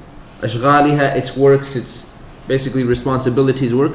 وقطعت علائقها, and you cut off علائقها, its straps and its cords, which basically means when you finish everything you have to do. That's what he means. Okay, Ibn Kathir is just explaining with words. وقطعت علائقها, like you literally cut off its straps and cords, meaning you're completely done. فانصب في العبادة, then stand in worship. وقم إليها نشيطا فارغ البال, and stand towards it, يعني إليها إلى العبادة. نشيطا, full of energy. فارغ البال, فارغ البال, clear-minded, like be focused, right? فارغ البال, you know, like for example, even you say I don't care, say لا أبالي, I don't care, right? Bal is, right, what they used to, so فارغ البال, like the mind is empty, meaning you're focused, like it's empty of everything else. فهمتم؟ وأخلص لربك النية والرغبة, and basically make your intention and your desire solely for your Lord. Continue. ومن هذا القبيل قوله صلى الله عليه وسلم في الحديث متفق على صحته لا صلاة بحضرة طعام ولا وهو يدافعه الأخبثان. وقوله صلى الله عليه وسلم إذا أقيمت الصلاة وحضر العشاء فابدأوا بالعشاء. نعم. ومن هذا القبيل means from this kind, from this sort. Don't understand قبيل as قبيلة as a tribe, but rather ومن هذا القبيل, from this kind or from this sort. Thank you. قوله صلى الله عليه وسلم في الحديث المتفق على صحته, in the statement of the Prophet صلى الله عليه وسلم in the hadith that it is agreed upon its authenticity, المتفق عليه على صحته. Clear? المتفق. What's the verb? The past tense verb. Huh? اتفق. What's the مضارع? يتفق. So if someone agrees upon something, they are متفق, and if it's agreed upon, it's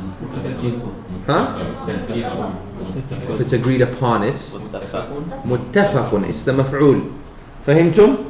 So even the concept of when you write like متفق عليه, like in a hadith that the Bukhari and Muslim agreed upon, it's the مفعول of اتفق. We get how we, right? Okay. So في الحديث المتفق على صحته, in the hadith that it's basically agreed upon its authenticity, the Prophet ﷺ said, لا صلاة بحضرة طعام. There is no salah when food is present. لا صلاة بحضرة طعام. لا صلاة بحضرة طعام. There is no salah when food is present. ولا وهو يدافعه الأخبثان. And there is no salah when the person is يدافعه, he's trying to push away يدافعه الأخبثان. Like al-akhbathan. What's al-akhbathan? Yeah. Urine and feces. Al-akhbathan is referring to urine and feces. Right? So there's no salah when food is present, and there's no salah when the two khabith things are pushing him. What do you mean by push? Right? يُدَافِعُهُ الْأَخْبَثَانِ. What's the fa'il here? You. No, the fa'il is أخبثان. The who, they're pushing you. Right? Dafa'a is to like push. Right? So al-akhbathan are pushing you, like they're pushing you to come out. Like no, like that's what's being said. Okay? Why does he mention this hadith? Why does he mention this hadith? Because he just explained فَإِذَا فَرَغْتَ فَانْصَبْ وَإِلَىٰ رَبِّكَ فَارْغَبْ, and he said وَقُمْ إِلَيْهَا نَشِيطًا, stand towards it energetic. فَارِغَ الْبَالِ, there's nothing in your mind. Okay? Forget not even of this world, but there's no food in your mind, and there's no basically urine and feces that you're thinking about, I gotta go to the bathroom. So that's why he says وَمِنْ هَذَا الْقَبِيلِ, and from this kind and sort. Yes? So we can eat our iftar before Maghrib Salah, right? Yeah. Okay, so the scholars have differed on the interpretation of this hadith, right? But obviously, yes. So you can technically, I know, like for example, there's this like, right? It's common, like people break their fast, like they break their fast and they pray Maghrib, then they eat food. Technically, you can eat, right? So some there's a lot of talk about this hadith and how it's to be understood. A very few number of scholars, they took it at a very literal sense. Right? So they said, for example, like there's no salah, like if food is present and you're desiring that food. Many of the scholars, they said, like if you're desiring the food, like you're really, really hungry, and the thought of food is going to distract you in salah, right? Or basically going to the bathroom is something that's really, really weighing upon you and it's going to distract you in salah, right? Then they say that you would eat or you would use the bathroom before salah. Clear? Okay? And we get why he mentions it, correct? وَقَوْلُهُ, and then he said إِذَا أُقِيمَتِ الصَّلَاةِ, that if the iqamah is made, وَحَضَرَ الْعَشَاءُ, and asha is present, which is dinner, right? Asha with the fatha is dinner, and asha is present. فَابْدَأُوا بِالْعَشَاء, begin with the dinner. فهمتم? So does that specifically mean just dinner, not like lunch? لا يعني you have لا صلاة بحضرة طعام. Oh, that's fine. Right?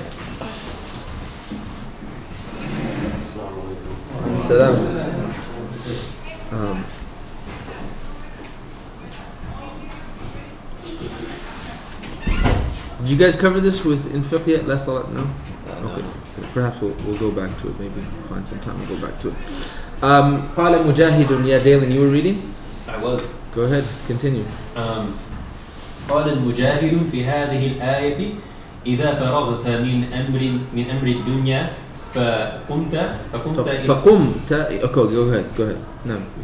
فقمت إلى الصلاة فانصب لربك وفي رواية عنه إذا قمت إلى الصلاة فانصب في حاجتك وعن ابن مسعود إذا فرغت من الفرائض فانصب في قيام الليل. Put tashkil on it, reading gets worse. وعن ابن عياض نحوه وفي رواية عن ابن مسعود فانصب وإلى ربك فارغب بعد فراغك من الصلاة وأنت جالس. Continue. وقال علي بن أبي طلحة عن ابن عباس فإذا فرغت فانصب، يعني في الدعاء. Okay. قال مجاهد في هذه الآية إذا فرغت من أمر الدنيا فقمت إلى الصلاة فانصب لربك. That if you finish from the matters of the world, فقمت إلى الصلاة, and you stand for prayer, فانصب لربك, like stand, like يعني فانصب لربك, like stand energetic, like we said, completely free of mind for your Lord. وفي رواية عنه, and a narration to him that's attributed to him, إذا قمت إلى الصلاة, if you stand towards prayer, فانصب في حاجتك, like stand in your need, right? وعن ابن مسعود إذا فرغت من الفرائض فَانْصَبْ فِي قِيَامِ اللَّيْلِ. That if you finish from the fara'id, so not if you finish from the matters of the world, but rather if you finish from the fard prayers, فَانْصَبْ فِي قِيَامِ اللَّيْلِ. Stand in قِيَامِ اللَّيْل, meaning tahajjud prayers. وعن ابن عياض نحوه وفي رواية عن ابن مسعود فانصب وإلى ربك فارغب بعد فراغك من الصلاة وأنت جالس. بعد فراغك من الصلاة, that after you finish your salah وأنت جالس, while you're sitting, meaning start making dua. Okay, and that's explicitly mentioned in the next narration. وقال علي بن أبي طلحة عن ابن عباس فإذا فرغت فانصب, that if you finish فانصب يعني في الدعاء.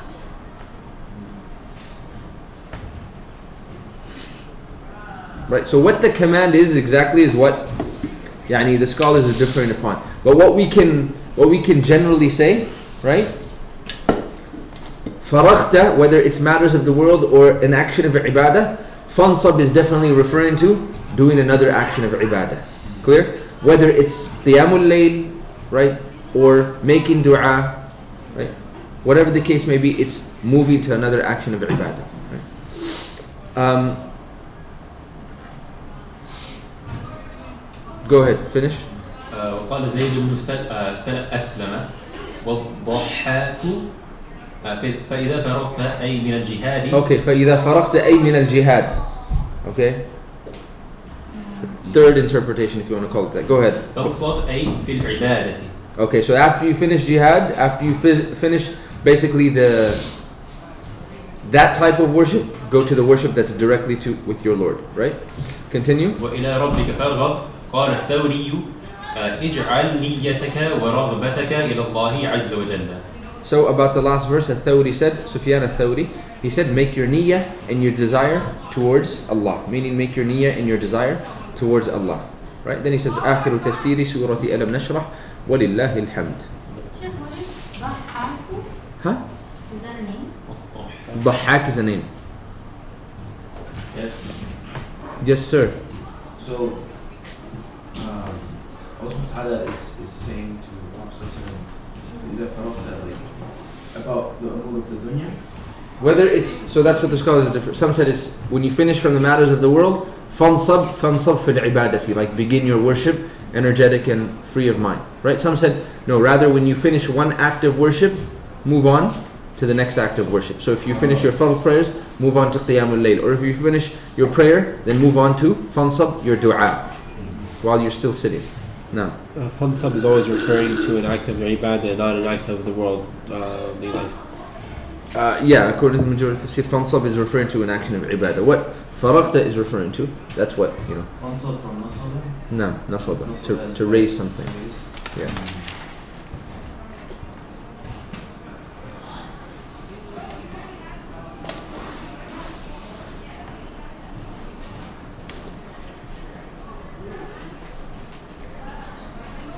Nasaba also over here, nasaba over here, like to exert yourself, to work hard.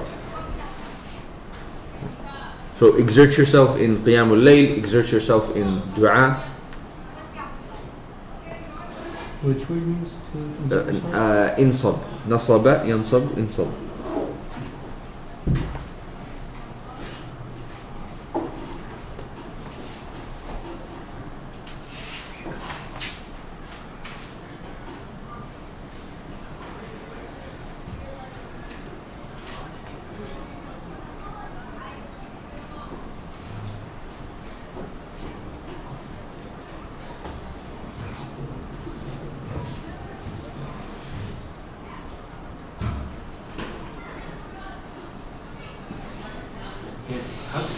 Can one like interpret the first part as being like cutting off the dunya, like attaching it and then going towards worship? Is that like would that be like a misinterpretation? Of فَإِذَا فَرَغْتَ? Yeah. I think you're done. Is it like you're done with it? Like No, you've completed it? We completed a task. Okay. Okay. This is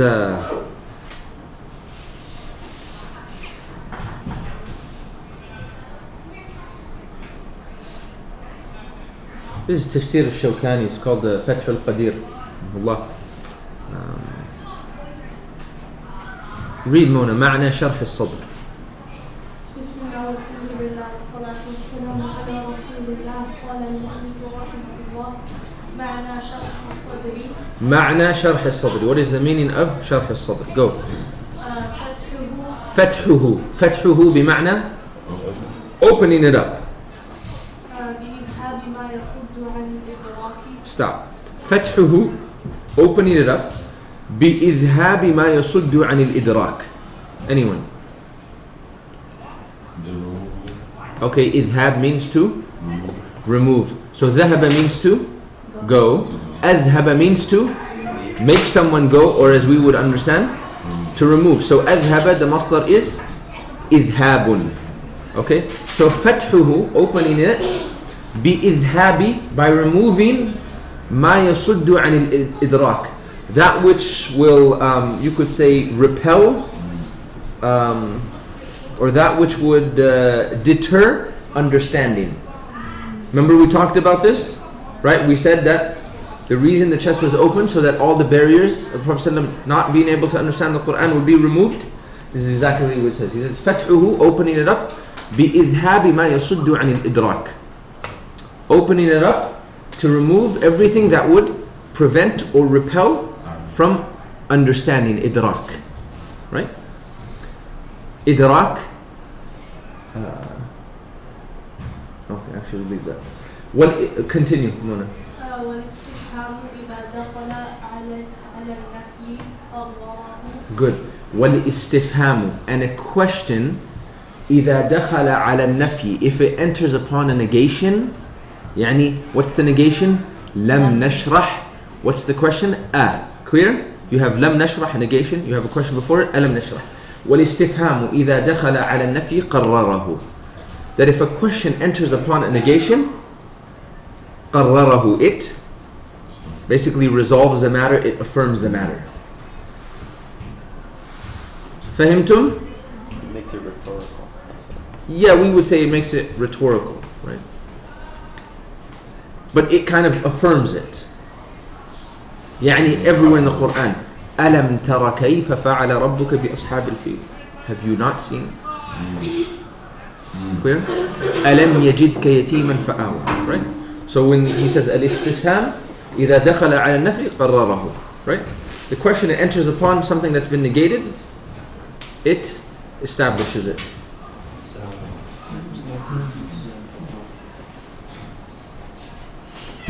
Okay, continue. يا منى.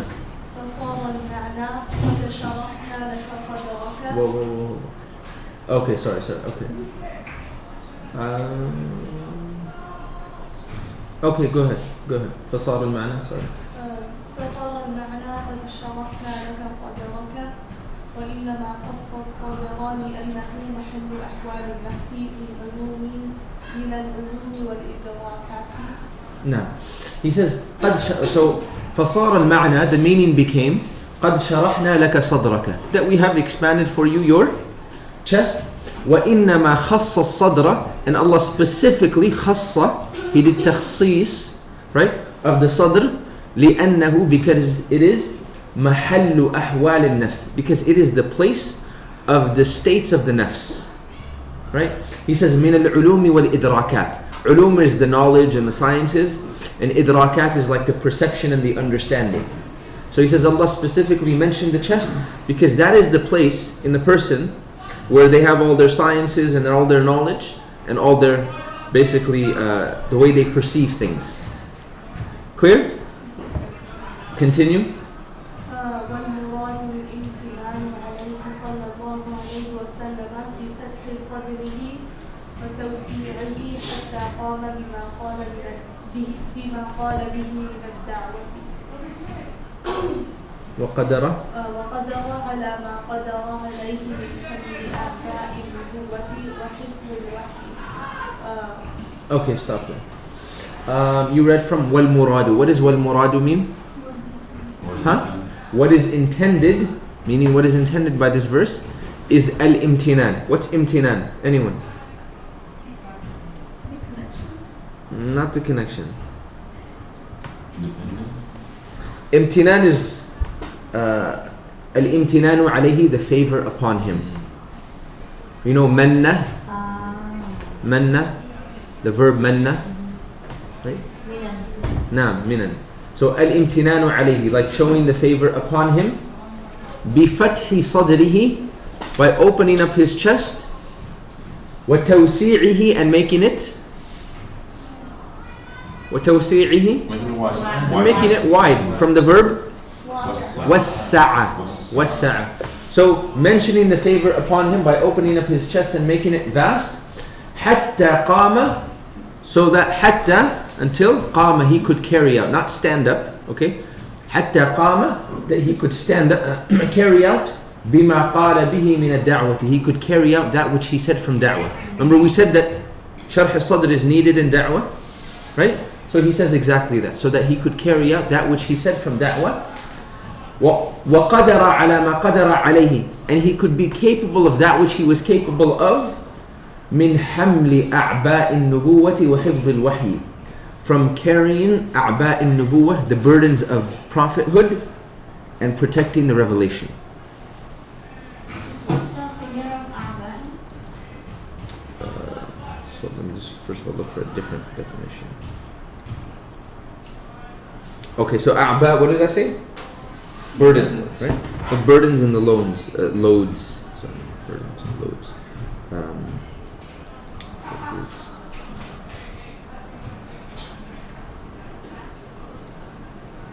Trying to think of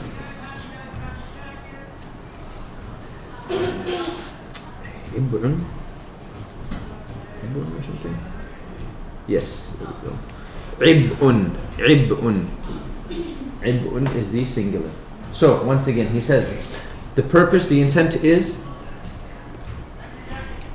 mentioning the favor upon him, sallallahu alaihi wasallam, by opening up his chest and making it vast, so that he could carry out that which he said from da'wah. وَقَدَرَ عَلَى مَا قَدَرَ عَلَيْهِ, and he could be capable of that which he was capable of. مِنْ حَمْلِ, from carrying أَعْبَاءِ النُّبُوَّةِ, the burden and the loads of prophethood. وَحِفْظِ الْوَحْيِ, and protecting the revelation.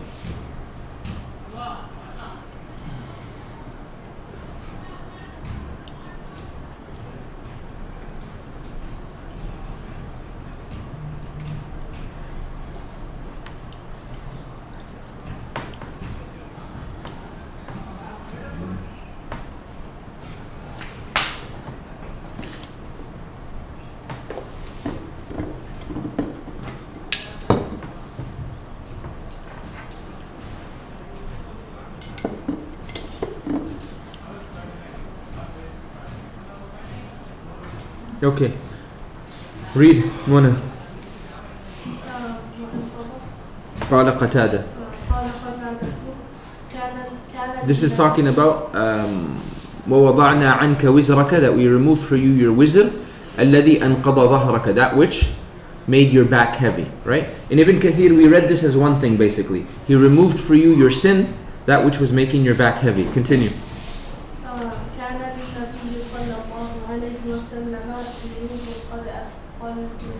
قد أثقلته فغفرها الله له. Naam.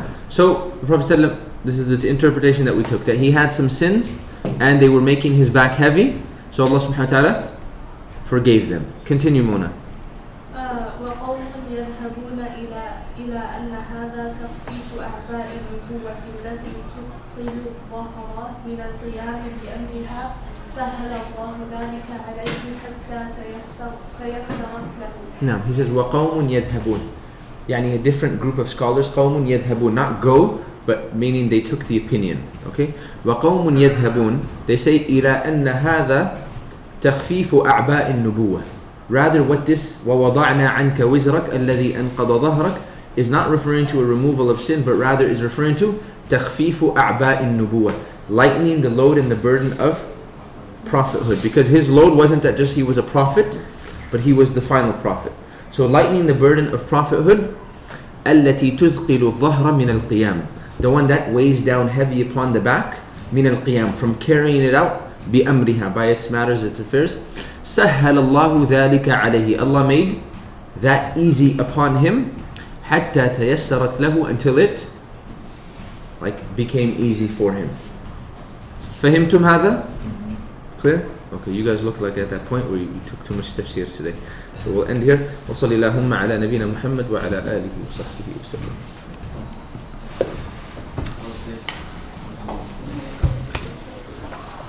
I don't know if you guys are, if I leave you more confused or with more understanding.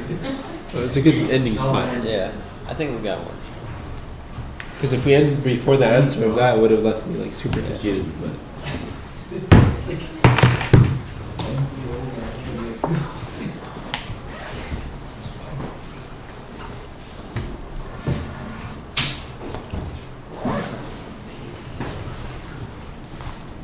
And this is like the short version. I'm like skipping stuff and.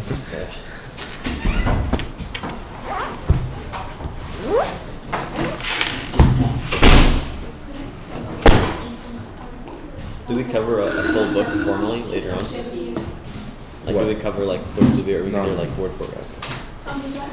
Yeah.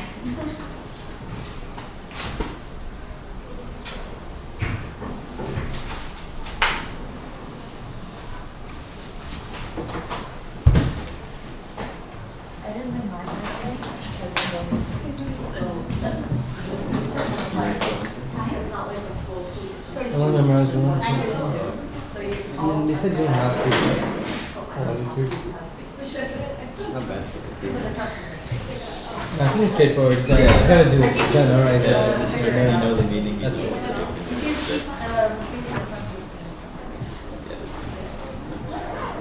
Yeah, I still have to review, but I'm not too stressed. Review or what? I'm gonna review later. I mean, you said memorizing is optional. But I think these 40s, like, we should know anyways. Yeah. Like, even not full test, just in You general. should know for yourself. Yeah. You have school Yeah. later on in the day today? Yeah, I got class at 3:30. Let's say 3. Class at 12. Or, So I got UCI. oh, okay. So I gotta leave like, How long is the drive to? it's gonna be 40 minutes. Okay. It's just at Long Beach, the same thing. With traffic or that? Light traffic. Like, yeah, same like traffic 40 minutes. It's just parking. Parking. Yes, it's see parking and then walking to class is like another 30 minutes. Yeah, like I just go, I'm just in circles. And it's not like Have you ever thought of buying like some other kids' parking class? Like people who have apartments or dorm rooms? oh, no, we don't. The dorms are farther. We don't, yeah. But ever since I started allocating parking, it's been like easier. They're in my school, like parking at 12 and 1 is like the worst. Oh, okay, yeah.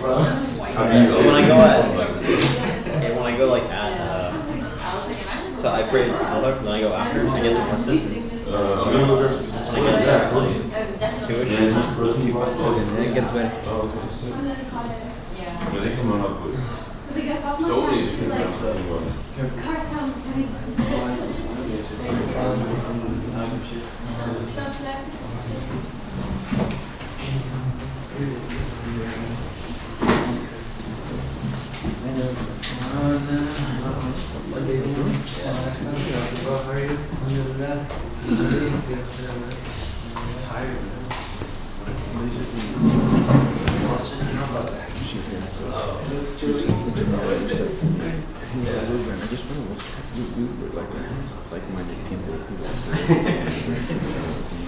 Basically, they call it, I think he's forward thinking traditionalists. Okay, we will. So he said, who are your recommendations? These guys are too much, man. You could do this. Oh my god. We're going to do it. What's wrong with them? Did you know Sajid? Like there's some overlap or he came after you? No, this was the last. The funny thing is, this dude, the first few years, like, he was super quiet. Like, he kept to himself. We were worried about him, you know? No, all of a sudden. And then when he came back, I thought personally, the guys like to do videos and this and that. The last few years he was doing videos. He was going to do some positive stuff. And then a few months ago, he had him over, and I was like, oh man, I know this is going. It hasn't been a year since he's back, dude. He's been 2 refutation videos. I'm like, dude, even if it was this different guy that you were talking about, I'm like, dude, just do that. Tell him to relax. You can't be ready to just be like, a 1 year probationary period before you really score that.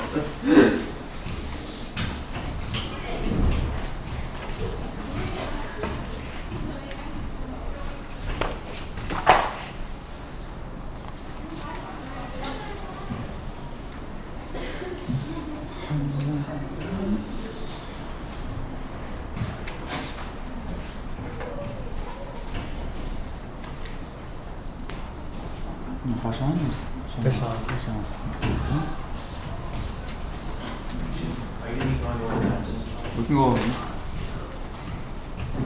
Inshallah.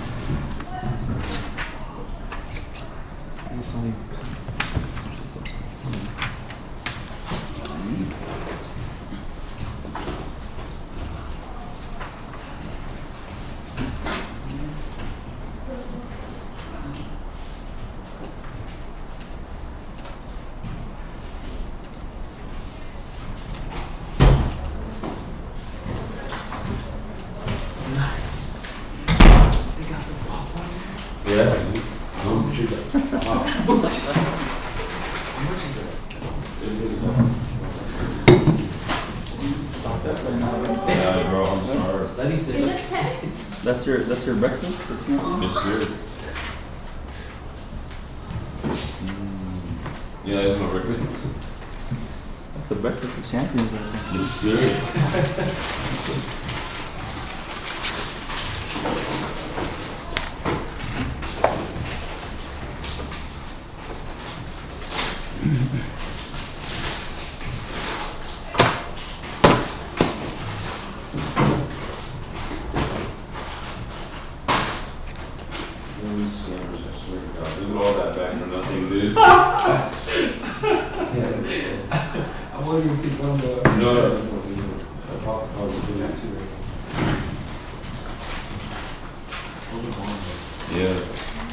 Yeah, and this got me into cowboy.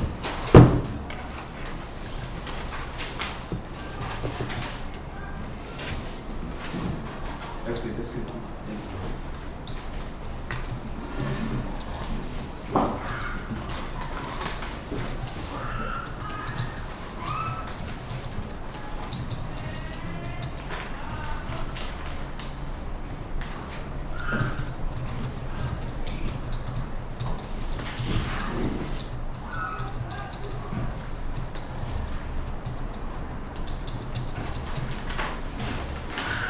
Hey, you know Puerto Rico, right? Yeah. You know what is thing in Canada? Yeah. It didn't take much to understand his thing. I think so. I mean, what else would we were going to do?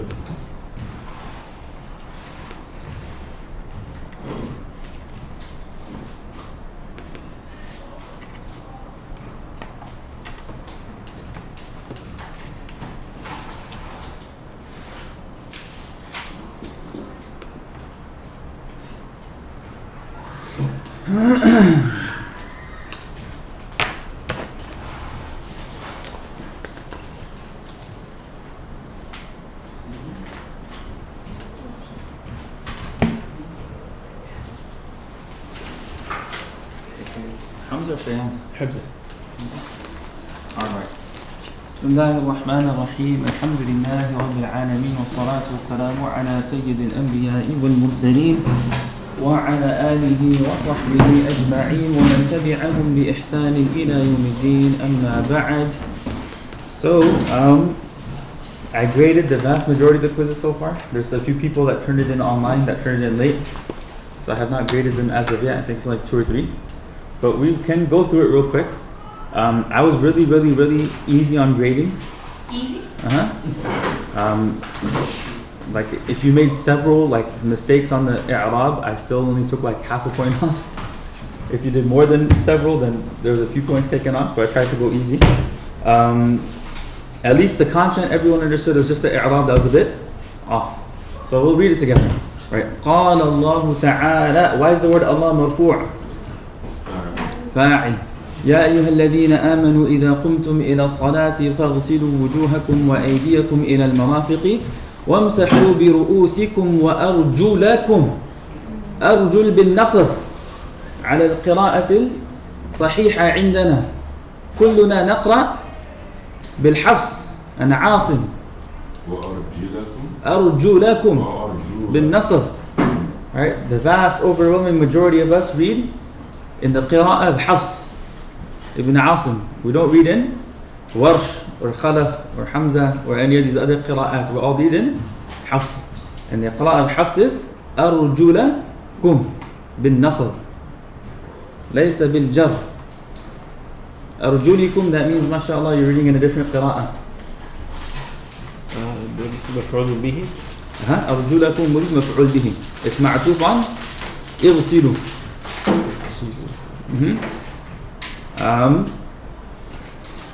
نعم. ففرض الطهارة. Right. فرض الطهارة. Why is the word فرض مرفوع? مبتدأ. Good. And طهارة, why is it مجرور? مضاف إليه. Right. غسل الأعضاء الثلاثة. غسل مضاف. الأعضاء مضاف إليه موصوف. And ثلاثة صفة. Right. غسل الأعضاء الثلاثة ومسح الرأس مضاف إليه. والمرفقان والكعبان يدخلان في الغسل ليس في الغسل. الغسل معناه الغسل من الجنابة. والغسل بفتح الغين بمعنى washing. Big difference. Make sense? نعم. والمفروض في مسح الرأس مقدار الناصية. Why is the word مقدار مرفوع? Right. والمفروض في مسح الرأس مقدار. Why is it مرفوع? خبر. Good. الناصية لما روى. It's not مجهول, it's معروف. It's in the active voice. Right. لما روى المغيرة بن شعبة. المغيرة فاعل. ابن could be بدل. Right. ابن is بدل. Some say it's also صفة. But المغيرة, who is المغيرة? ابن شعبة. شعبة is مجرور, but it shows us jar with a fatha. Why? غير منصرف. Right. أن النبي صلى الله عليه وسلم أتى سباطة قوم. سباطة, why is it منصوب? Good. مفعول به. قوم, why is it مجرور? مضاف إليه. فبال وتوضأ ومسح. هذا مسح, it is a فعل. ومسح على ناصيته وخفيه, and he wiped over the front part of his head and his leather socks. Make sense? Any questions on the i'rab grammar? For the line that says في الغسل والمفروض, why is it مفروض? مبتدأ. It's a new sentence. والمفروض. نعم. الثاني والمعاني الناقضة موصوف صفة. And they're مرفوع because they're مبتدأ. للوضوء كل ما خرج من السبيلين. Right. كل ما خرج من السبيلين والدم والقيح والصديد. All three of them are مرفوع. Why are they مرفوع? ما خرج فاعل. Not فاعل. It's a new sentence. It's مبتدأ. Right. So والدم والقيح والصديد إذا خرج من البدن فتجاوز إلى موضع. The word is موضع, place, area. يلحقه, the verb is لحق يلحق. يلحقه حكم التطهير. Why is حكم مرفوع? فاعل. حكم is the فاعل and تطهير is the مضاف إليه. والقيء مرفوع. إذا كان ملء الفم. ملء is منصوب. Why is it منصوب? كان خبر of كان. Right. والقيء إذا كان ملء الفم. والنوم مرفوع مضطجعا أو متكئا أو مستندا إلى شيء. لو أزيل مجهول. If you put أزيل, that makes it present tense. لو أزيل مجهول. لو أزيل عنه لسقط. لسقط لام للتأكيد. سقط فعل ماضي. والغلبة على العقل بالإغماء. غلبة is مرفوع. Right. والغلبة على العقل بالإغماء. Then جنون is separate. It's مرفوع. والجنون. It's a separate thing. والقهقهة في كل صلاة ذات ركوع وسجود. So knowing whether the waw makes it on the same i'rab as the former, it depends on the context. Context. Big time. Translations everyone did? Alhamdulillah, okay. Translations were fine. There were just some mistakes on i'rab. No one got 100%. The highest score was a 21. Close to 100%. Alright, what answer the following questions. What are the fara'id of wudu? What are the fara'id of wudu? Washing the hands to the elbows. Ghasl al-wajh, washing the entire face, earlobe to earlobe, forehead to bottom of the chin. Right? What's the second one? Wash both hands. Because arms up to and including the elbows, then wiping 1/4 of the head. Right? Wiping 1/4 of the head. That is the fard. And then Wash the feet. feet up to and including the ankles. Good. What are the sunan of wudu? Washing the mouth. Right? Rinsing the mouth, rinsing the nose, tasmiyah, niyah, miswak, washing each limb 3 times, right? Doing it consecutively, etc., etc. Takhleel al-lihya, takhleel al-asabi', all these, mashallah. Nullifies wudu. What are the things that nullify wudu? Anything that is Everything that's mentioned in number 2. All you have to do is translate number 2 and you got the answer? Right. Alright. Define fard. Al-fardu ما ثبت بدليل قطعي لا شبهة فيه. Right. ما ثبت بدليل قطعي لا شبهة فيه. It's an act that is established through a definitive proof that is not open to interpretation. واجب ما ثبت بدليل ظني فيه شبهة. What is established from a speculative proof that is open to interpretation. Number 6. People miss this. Go ahead, sorry. Sorry, it was بدليل قطعي. That's it. For fault. ما ثبت بدليل قطعي. لا شبهة فيه. لا شبهة. لا شبهة.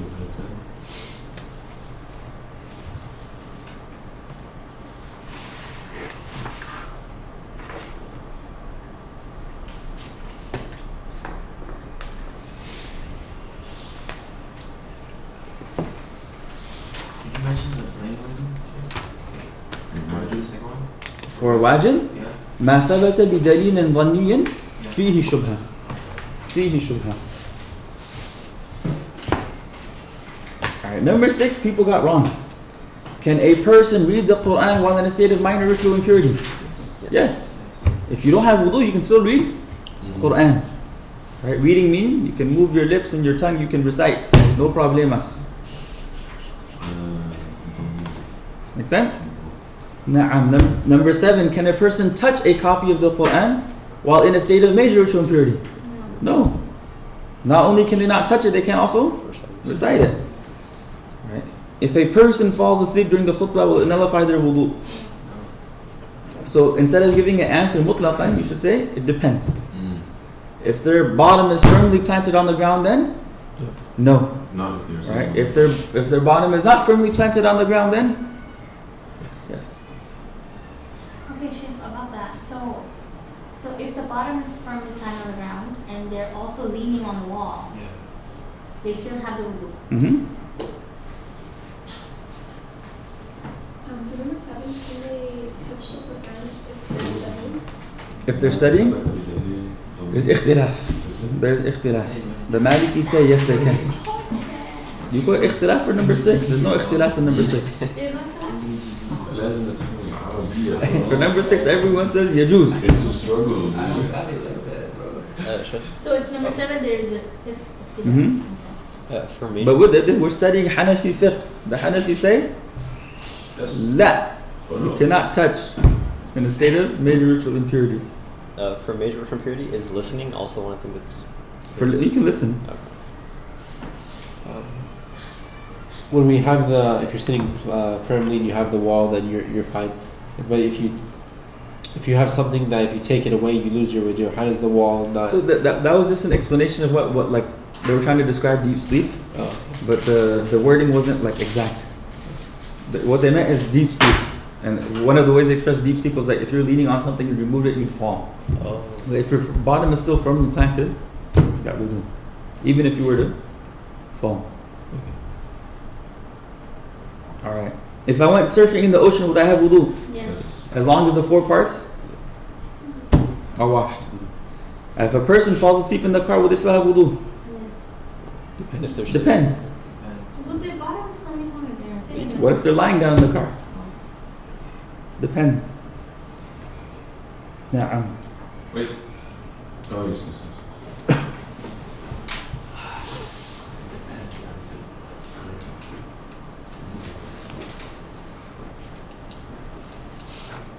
So even number 10 was it depends answer? Depends. Yeah, just a clarification, number 7. Is the cover of the mushaf count? So for number 7, if it's a non-attached cover, you can touch the cover then. You can hold it with a non-attached cover or a removable cover. Like a cloth, like a towel. Exactly. Or they sell these like cloth covers or leather covers that you can put the mushaf in and you can touch it.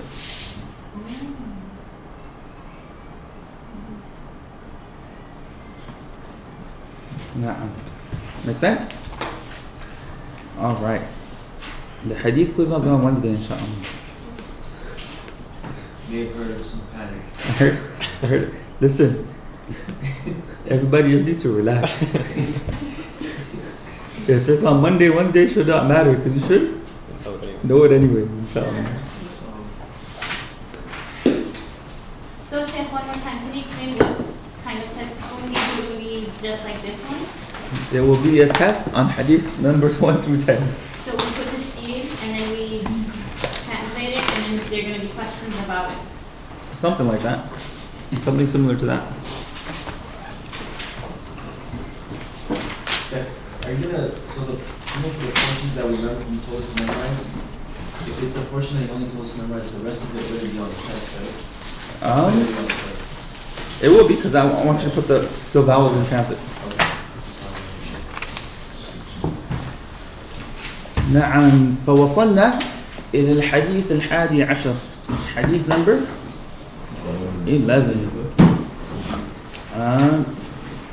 بسم الله كشان go ahead. عن أبي محمد حسن بن علي بن أبي طالب سبطي رسول الله صلى الله عليه وسلم وريحانته ورضي الله عنهما قال حفظت من رسول الله صلى الله عليه وسلم دع ما يريبك إلى ما لا يريبك رواه الترمذي وقال الترمذي حديث حسن صحيح. Good. From Abi Muhammad, right? From Abi Muhammad Al-Hasan ibn Ali ibn Abi Talib, right? From Al-Hasan ibn Ali ibn Abi Talib, Sibti Rasulillah sallallahu alayhi wa sallam, the grandson of the Messenger of Allah sallallahu alayhi wa sallam, wa rayhanatihi. And rayhana literally means what? Fragrant flower. Fragrant flower. Right? It's an expression, metaphorical expression for his loved one, his beloved one. Radiyallahu anhuma. Why is it radiyallahu anhuma? Not just anhu. Right? Hasan and his father, both. Radiyallahu anhuma. قال, he says, حفظت من رسول الله صلى الله عليه وسلم. I memorized from the Messenger of Allah صلى الله عليه وسلم. دع ما يريبك. leave that which makes you doubt. إِلَى مَا لَا يُرِيبُكَ, for that which does not make you doubt. Sheikh, I have yaribuka. Both are correct. There's two riwayat, there's two versions of the hadith. One is araba yuribu and one is raba yuribu. And they both convey the same meaning. Alright, they both are verbs derived from the same root letters. One is just verb form 1 and the other is verb form 4. So دع ما يريبك إلى ما لا يريبك. دع هذا فعل ماض مضارع أو أمر. It is فعل أمر or فعل الأمر. What are the defaults?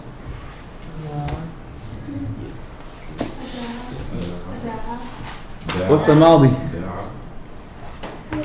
ودع. ودع the مضارع يدع والأمر منه دع والمصدر ودع ودع ودع ودع يدع. All right.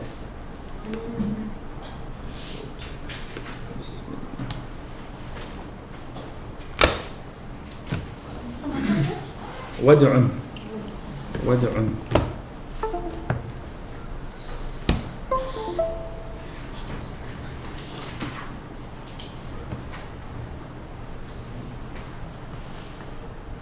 So the verb is الماضي is ودع.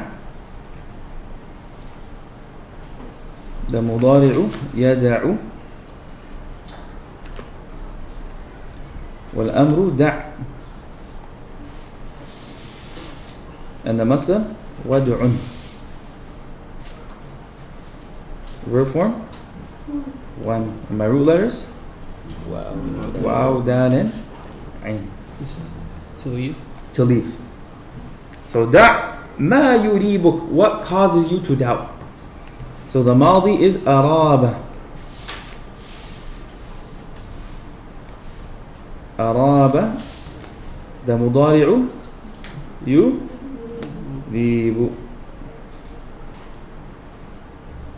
The amr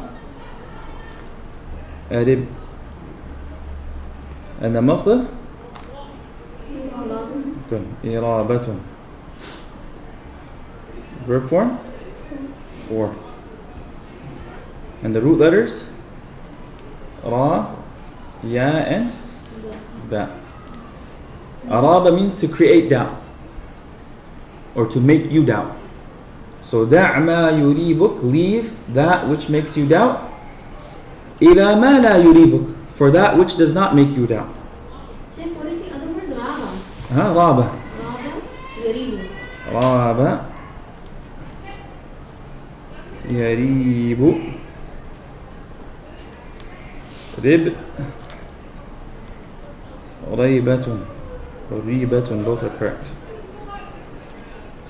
So arib would be like to make someone doubt? Make him doubt. Same root letters. And that's word form 1. What was the meaning again, sorry? To doubt. Raba just means to doubt. Araba means to make someone doubt. What's the difference between waibah and waib? What's the difference between waibah with the time of and waib? Same meaning. Raybatun is just a word, a masdar for it. So is raybun. Both are correct. Who's that dragon flower referring to? Hassan. And Hassan ibn Ali, the grandson of the Prophet sallallahu alaihi wasallam.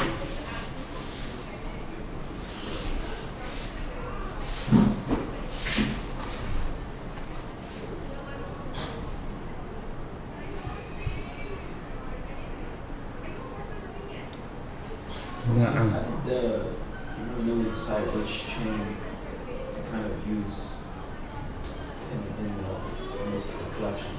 What do you mean? Like this is a specific chain of narrators, right? And it's like the grandson of the grandson of Ali. What do you want? Ali's son. Ali's son? The grandson of the The Prophet. grandson of the Prophet, excuse me. Mhm.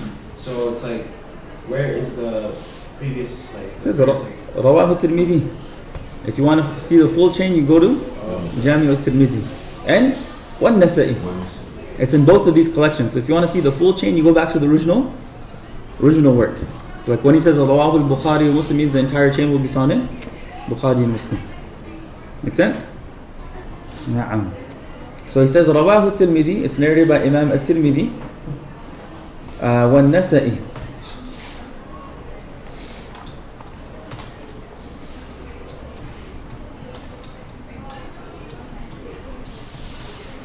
One of the sisters online is a little bit unclear regarding the whole concept of intention in wudu. So we've studied that the intention in wudu is not fard. According to the Ahnaf, the Hanafi say the only fara'id are what's mentioned in the Quran. Intention is sunnah. The other madahib say no, intention is also fard. Their argument is إِنَّمَا الْأَعْمَالُ بِالنِّيَّاتِ. We counter argue and we say yes, إِنَّمَا الْأَعْمَالُ بِالنِّيَّاتِ is there, but the Quran only says what? The four things. So we say that you cannot take a khabar al-wahid and alter the Quran, because the Quran is qat'i. Khabar wahid, dhanni. So if there is an apparent contradiction between the two, you got to reconcile in some way. So the khabar al-wahid, since it's a weaker evidence, can't come in, alter the Quran by specifying, adding, or adding conditions, etc. So we say, okay, we'll reconcile between the two by saying whatever the Quran mentions is fard in wudu, and whatever the hadith mentions for wudu is going to be sunnah. But they make the argument that إِذَا قُمْتُمْ صَلَاةُ. Who makes the argument? I don't remember which madhab it was, but they said that says that it's the niyyah is required because you're intending to stand. Who said that? We talked about it in last year. I think Sheikh Abdul mentioned it. إِذَا قُمْتُمْ إِلَى الصَّلَاةِ وَأَنْتُمْ مُحْدِثُونَ. When you stand for prayer and you're in a state of impurity, then make wudu. No mention about what? Niyyah. Nothing. What makes it, what differentiates like a command from something, like if the Prophet says something to command? So it's all about context, right? So when there are commands, the general is al-amru lil-wujub. That is the general principle. But the context and the siyaq and different evidence will tell you the level of that command. Is it wajib? Is it for, sunnah? Is it for istihbab, etc.? So there will be some instances where the Prophet gives a command, but the scholars understand that this command is not to make it wajib, it's just for what? Istihbab. Right? The Prophet says, إِذَا تَوَضَّأْتَ فَخَلِّلْ بَيْنَ أَصَابِعِكَ. When you make wudu, then make sure you get water in between your fingers. It's a command. So for someone who has not studied usul and doesn't understand this, say, oh, it's a command, it means it's wajib, so running your hands in between, or running your fingers between your fingers is wajib in wudu. No one's ever said that. The fuqaha say it's what? Sunnah. Why do they say it's only sunnah? Because when you look at all of the other evidences and all the other ahadith, there are instances where the Prophet ﷺ made wudu and did not do what? Taqlilul asabi'. Make sense?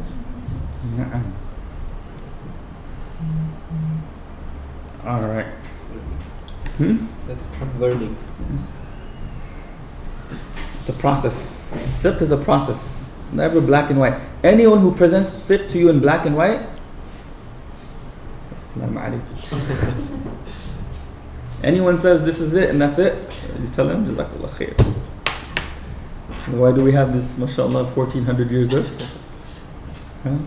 debate and argument? Not debate, but debates and discussions and interpretations and understanding. And someone said that this is the sunnah, akhi. Tell them, Jazakallah khair. So yeah, are there like recordings of debates between ulama? Yeah. Yeah. Mm-hmm. There's a whole book called Kitab al-Tajrih by Imam Quduri. Oh no, like video recordings. Video recordings? I'm sure there are. Recent events.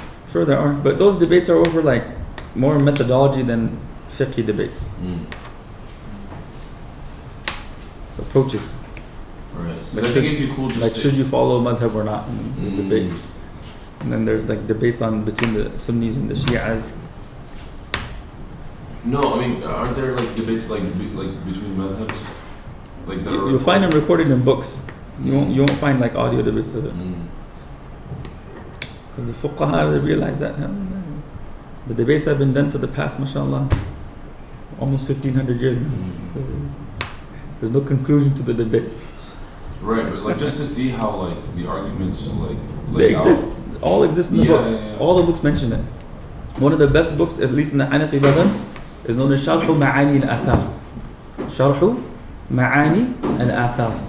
This is by Imam al-Tahawi. The same Imam Tahawi that read Aqidat al-Tahawiyah. It's like a huge. He was not only an expert in theology, he was an expert in fiqh as well as hadith. So Sharh Ma'ani al-Athar is a book of hadith, but what he does is he brings all the chapters of fiqh, and he brings, this is the position of the Malikis, this is all the hadith they use. And this is the position of the Hanbali's, all the hadith they use. So this is what the Hanafis say, this is all the hadith they use. This is what fin nadar. Right? And then he says this is the understanding of it, and he brings it all, mashallah.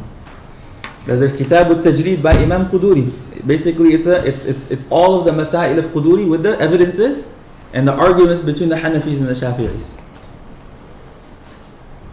Sheikh Hamza Makbul made a comment that that book by Imam Tahawi is so vast and so heavy that if you wanted to hide money in the library, you would put it in that book because it's Ain't nobody hardly gonna- ever picked up by anybody. It's a fun book.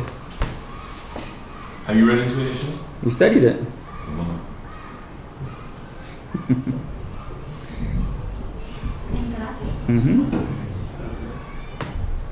The Darsul Nidami curriculum, out of all the curriculums that exist worldwide, is the most comprehensive in terms of the amount of text you cover. There's no other system that's going to teach you that many texts, cover to cover. 6 years? 8 years. Oh, The course is 8 years. 6 years is truncated.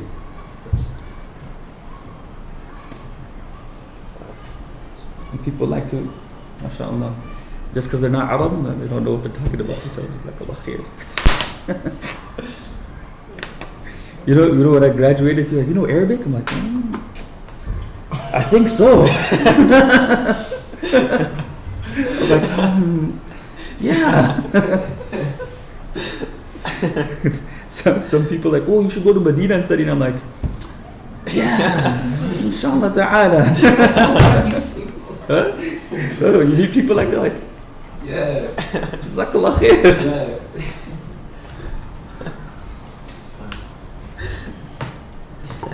So that's what's nice about like studying in the Darul Ulum system. Yes. What's nice about it is the fact that you cover multiple texts cover to cover. Right? So for example, in Medina, it's a university system. If you want to cover text cover to cover, you got to study outside with the mashayikh. Right? If you go to Azhar, it's like a university system. So if you want to study text cover to cover, you study outside. Same thing with Syria, same thing with Jordan. Right? The Darsul Nidami, it made it structured, but it kept like a traditional sense in that you're actually going through a text with a teacher. And not just one text in each subject, but several texts in each subject. So for example, just for Nahwu, right, in the first year you do this book called Ilmun Nahwu. Small, short, little booklet on all the qawaid of Nahwu. Then the second year you do Hidayatul Nahwu, which is an expanded version. It's in Arabic. They make you memorize it. Then the third year you do Kafiya. Right? Kafiya is an extensive book in Nahwu by Ibn al-Hajib, mashallah. It's a very interesting book. They say that ibara is mughlaq, meaning just to understand the book, you need to have another book to understand it. And it's all about Arabic grammar. Then you do Sharh al-Jami on top of that, which is a commentary on Kafiya. So just for Nahwu, you're doing 4 different texts. And each of those texts then becomes what? More advanced, right? It's more advanced level. For Sarf, you do the same thing. You start off with one little small booklet in Sarf, and then you go to a more advanced booklet in Sarf. Right? For Fiqh, you start off with Nur al-Idah in the first year. Right? Nur al-Idah is just Tahara Ibadat. Then you do Quduri, cover to cover. Then you do a book called Kanz al-Daqa'iq, cover to cover.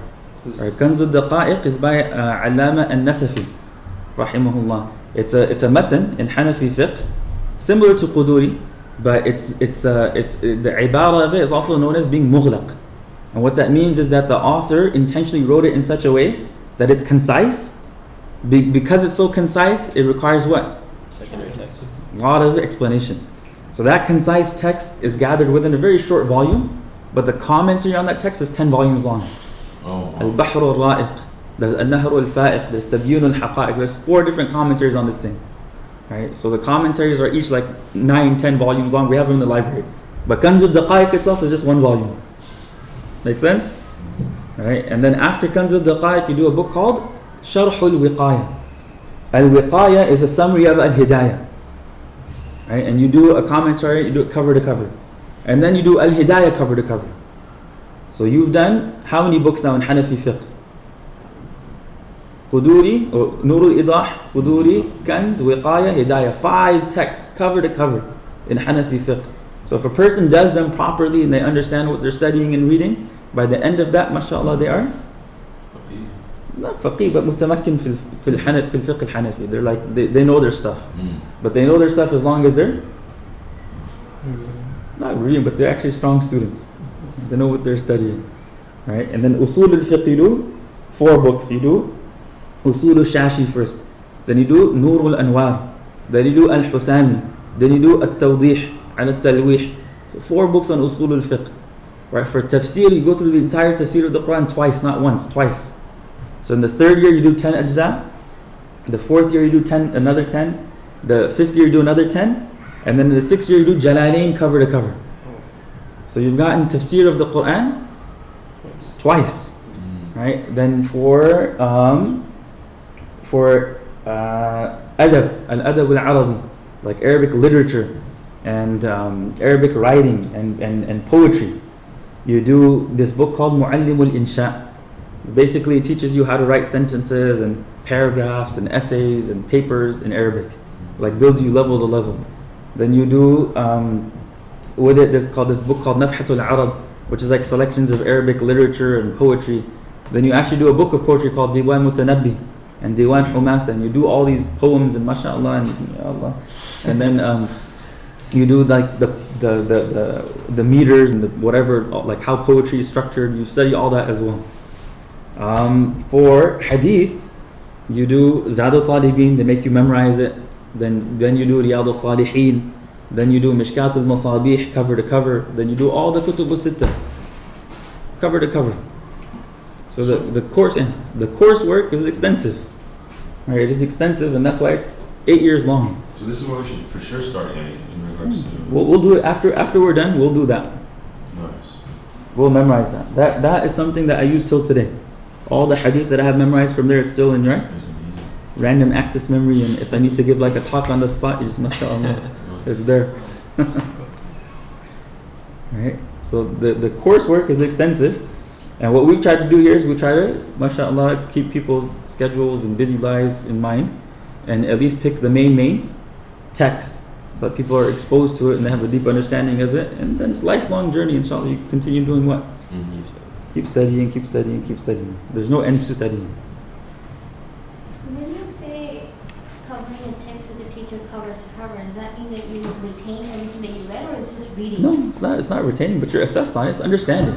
It's understanding. The essence is not memorization. Memorization is important. It's a tool. Yeah. You should memorize the foundations, the basics, so it's always there.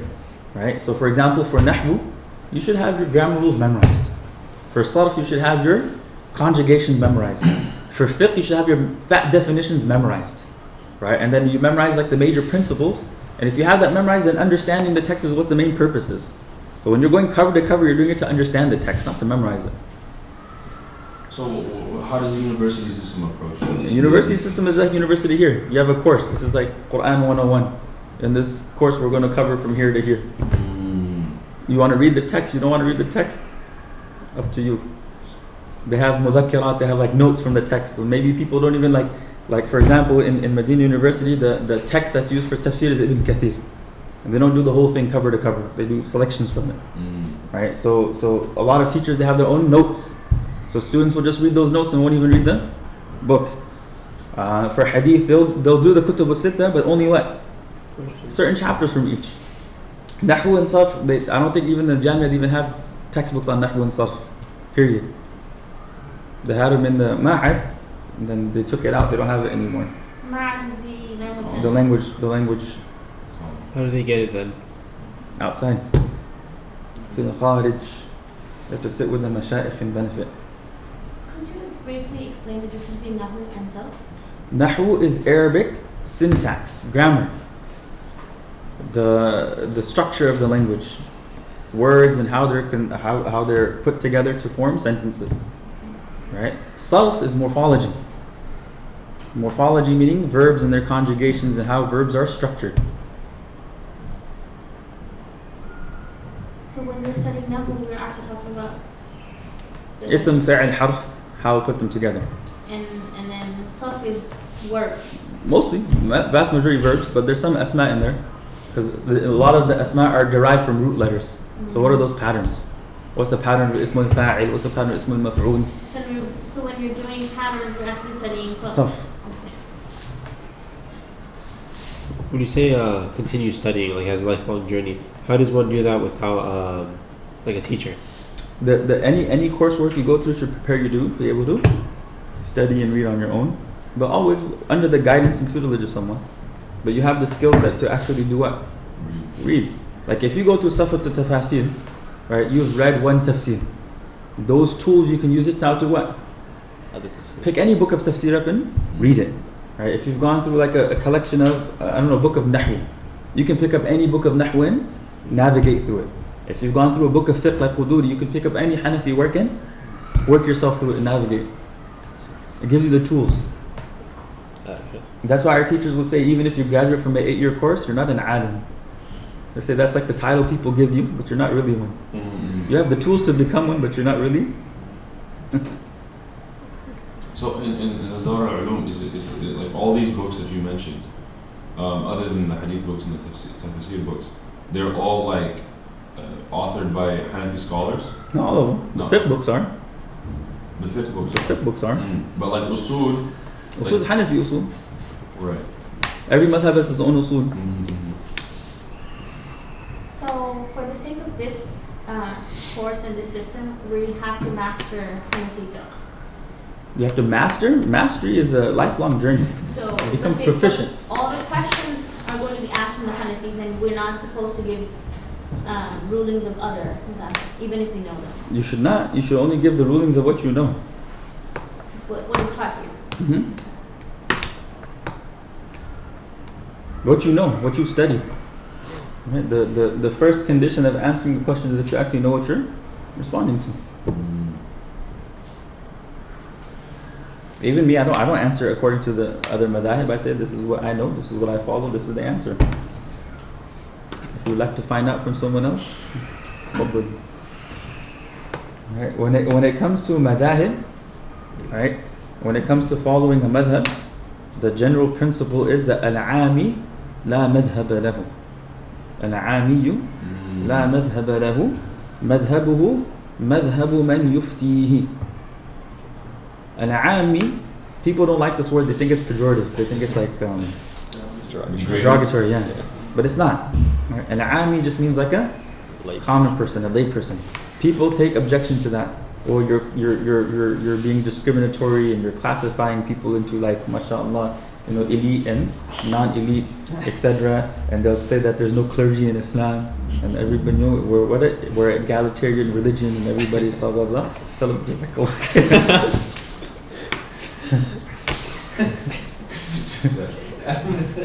Allah says, قُلْ هَلْ يَسْتَوِي الَّذِينَ يَعْلَمُونَ وَالَّذِينَ لَا يَعْلَمُونَ. Allah Himself, subhanahu wa ta'ala, is saying what? The people who know and the people who don't Are the people who know and the people who don't know equal? Right? Was it فَاسْأَلُوا أَهْلَ الذِّكْرِ إِن كُنتُمْ لَا تَعْلَمُونَ يرفع الله الذين آمنوا منكم والذين أوتوا علم درجات إنما يخشى الله من عباده العلماء. There is definitely what? Difference between those who know and those who don't know. So an ami is the average common lay person who does not have the time, nor the skills, nor the effort, nor the concern to sift through the Quran and Hadith to drive rulings. They're just worried about what? do the right stuff. I gotta take care of myself, I gotta take care of my family. You think a villager in like Punjab somewhere who's like works on a farm for like 15 hours a day cares? He just wants to know how to what? Pray. Just tell me how to pray, I want to pray. Right? Same thing here, some guy that works, I don't know, IT, mashallah, he dedicates his life to, you just want to know how to fast. I don't care who says this, just tell me what I need to do. Right? I just need to know how to pay zakah. I don't care like what all these things are.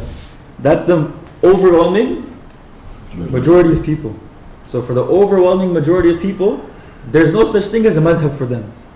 They don't even know what a madhab is. And they probably could care less of what a madhab is. So their madhab is whatever the person whom they ask tells them. So they're supposed to follow their local scholar, the local imam. Whatever the local scholar or whatever the local imam tells them, so be it. But then when it comes to students of knowledge, and when it comes to scholarship, then traditionally and classically, it has always been for the sake of organization, for nidam. Right? You always start off with picking one madhab. If you do not do that, you're going to get what? Confused. If I study all of the opinions regarding wudu as a beginning student of knowledge, I'm not going to know how to make wudu. Right? If I study all the opinions regarding prayer, I'm not going to know how to pray. So historically, classically, the way that fiqh has always been approached is that you focus for your own personal practice on learning what? Just one system. Why system? Because this system provides you a systematic way of approaching the Quran and Hadith. It gives you a framework, it gives you a methodology, it gives you principles to use to extract legal rulings. And those principles are in conformity. Right? They're uniform principles so that you're not ending up doing what? Taking from here and there and messing around and just leaving it as open to whoever, whatever you think. Right? And throughout history, Allah subhanahu wa ta'ala, through His infinite wisdom, has allowed for these four madhab to be the what? Main ones that remained. There were several throughout history. There was a madhab of Sufyan al-Thawri, Ibn al-Mubarak. There was a madhab of Ibn Jarir al-Tabari, the Mufassir. But their madhab were never codified. They didn't get passed on. They didn't become prevalent. They didn't become well known. Whatever factors it may be, right? They died out. Their usul aren't known, right? But these four madhabs, there are complete, total systems of interpreting the Quran and Sunnah and understanding the law and practice. So as a student of knowledge, you master one first. You become proficient in one. Right? You know the madhab itself, the furu'. The furu' means you know the legal rulings. Like we're studying in Quduri, you know the rulings. Once you know the rulings, then you learn its evidences. Then when you know its evidences, you learn how those evidences are used to make those rulings, which is the usul part then. Right? Then you have an understanding, okay, this is how the madhab works. It makes sense to me. Then you say, okay, now let's do some comparative fiqh. Because that's what you're going to get through hadith then. Because the hadith, you're going to find, mashallah, one hadith says this, another hadith says this, and then... Make sense? So as a beginning student of knowledge, don't confuse yourself with learning multiple madhahib, or learning multiple, what's it called? How do I say this? For your own personal practice, for your own sanity, and for your own things, stick to one. And no madhab is better than the other. All sawa sawa. They're all following Quran and Sunnah. Make sense? Is it brief to explain the approach of the Hanafi methodology? Is that something that can be explained briefly? Yeah, short, sort of. but before that, look, when it comes to your own personal understanding of fiqh, right? Either you're a mujtahid or you're not. There's only two categories. Mujtahid means what? You make your own rules. Mujtahid means you have your own usul, and based off those usul, you're going through all of the verses of the Quran, all the hadith, and all what scholars say, and you're making your own what? Rulings. I don't know anyone who like that exists in this world today. I don't know if you know anybody. You know anybody who's mujtahid? There's a guy in my corner of the masjid. This is the guy in the corner of my the guy who sits in the corner. Right? Either you're a mujtahid or you're a muqallid. Right? Muqallid means you're following someone. You're following someone. Right? We're not making our own usul. We're not making our own furu'. We're going to be following someone. Right? We're following someone else. So who do you follow then? The question arises, who do you follow? Right? Usually you're going to follow someone who you rely upon. You think they're knowledgeable and you think they're, mashallah, God conscious and pious and they're close to Allah subhanahu wa ta'ala. Right?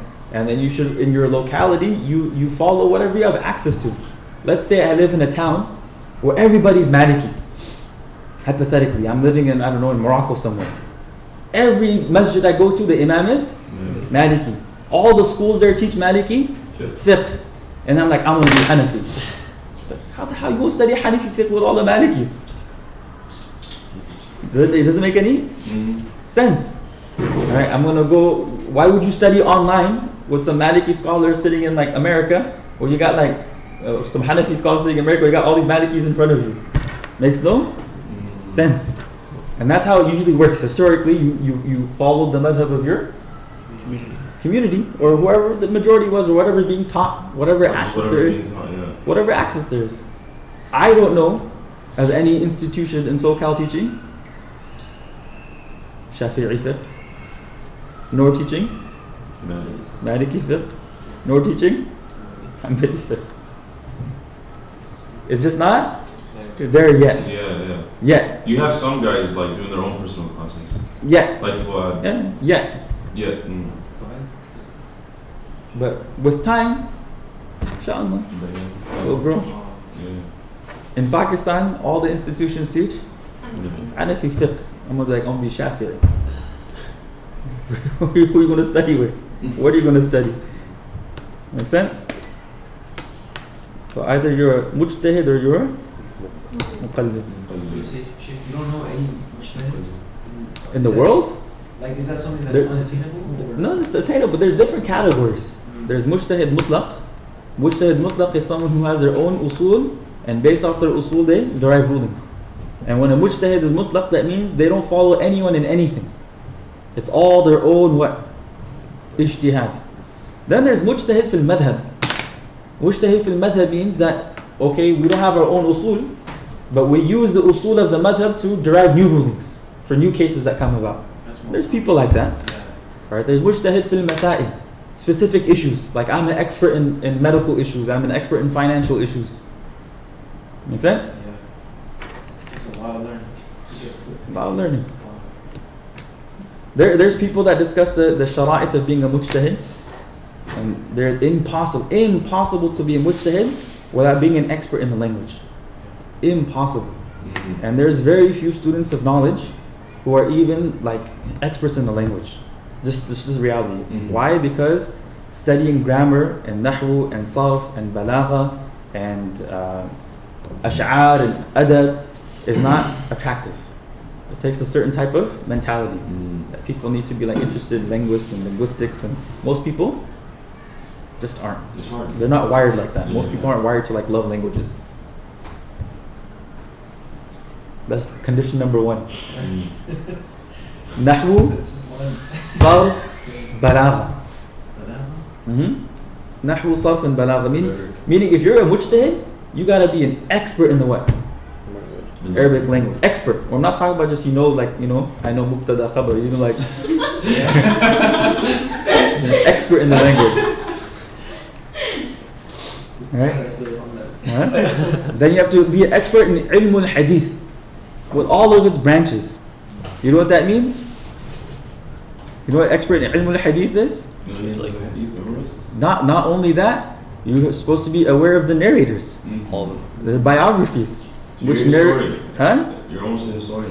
Which narrator is reliable? Which narrator is not reliable? You have to know all the ilal of the hadith, the hidden defects in hadith. You have to know all the asanid. You have to know all the hadith that exists and the corpus of hadith that exists. How are you going to be a mujtahid if you've only read Sahih Bukhari? Sahih Bukhari is like what, 5,000, 6,000 hadith? There's 900,000, almost 100,000, a million hadith out there. Make sense? You got to be expert in tafsir and usul al-tafsir, meaning you are an expert in the Quran and the interpretations of the Quran and asbabun nuzul and the context and the explanations, everything. You're an expert in fiqh and usul al-fiqh. You're an expert in aqaid. So being a mujtahid ain't no joke. Now. So you were talking about titles. When you graduated from the Al-Ulum, what title did you get? They give you Shahadatul Alimiyya. They call you an alim. That's the official title that you're given. But our teachers will say that just because you graduated from an institution doesn't make you anything. But people call you mufti. Some people call you mufti. What is the difference between The difference, alim and technically speaking, there is no difference. A mufti is basically someone who answers religious questions. Now, in the modern era, at least in the subcontinent, right, in the Dars al-Nizami system, if you graduate from the Dars al-Nizami itself, the 8-year course, you get the title of alim. If you do an extra year or 2 years of ifta, it's like a training course for writing fatawa, then they give you the title of mufti. But at Darul Ulum, the course was 3 extra years. And even after the 3 years, they say you're not a mufti unless you continue to write fatwas for 10 years under the tutelage of a mufti. So when people here study and then they become muftis, what system are they going through? Anyone who had the title of mufti has gone through the dozen. Like that title is not used anywhere else usually. So Maybe in Egypt they might use it, and in Saudi for some people, but like the Grand Mufti. But usually that title is not given.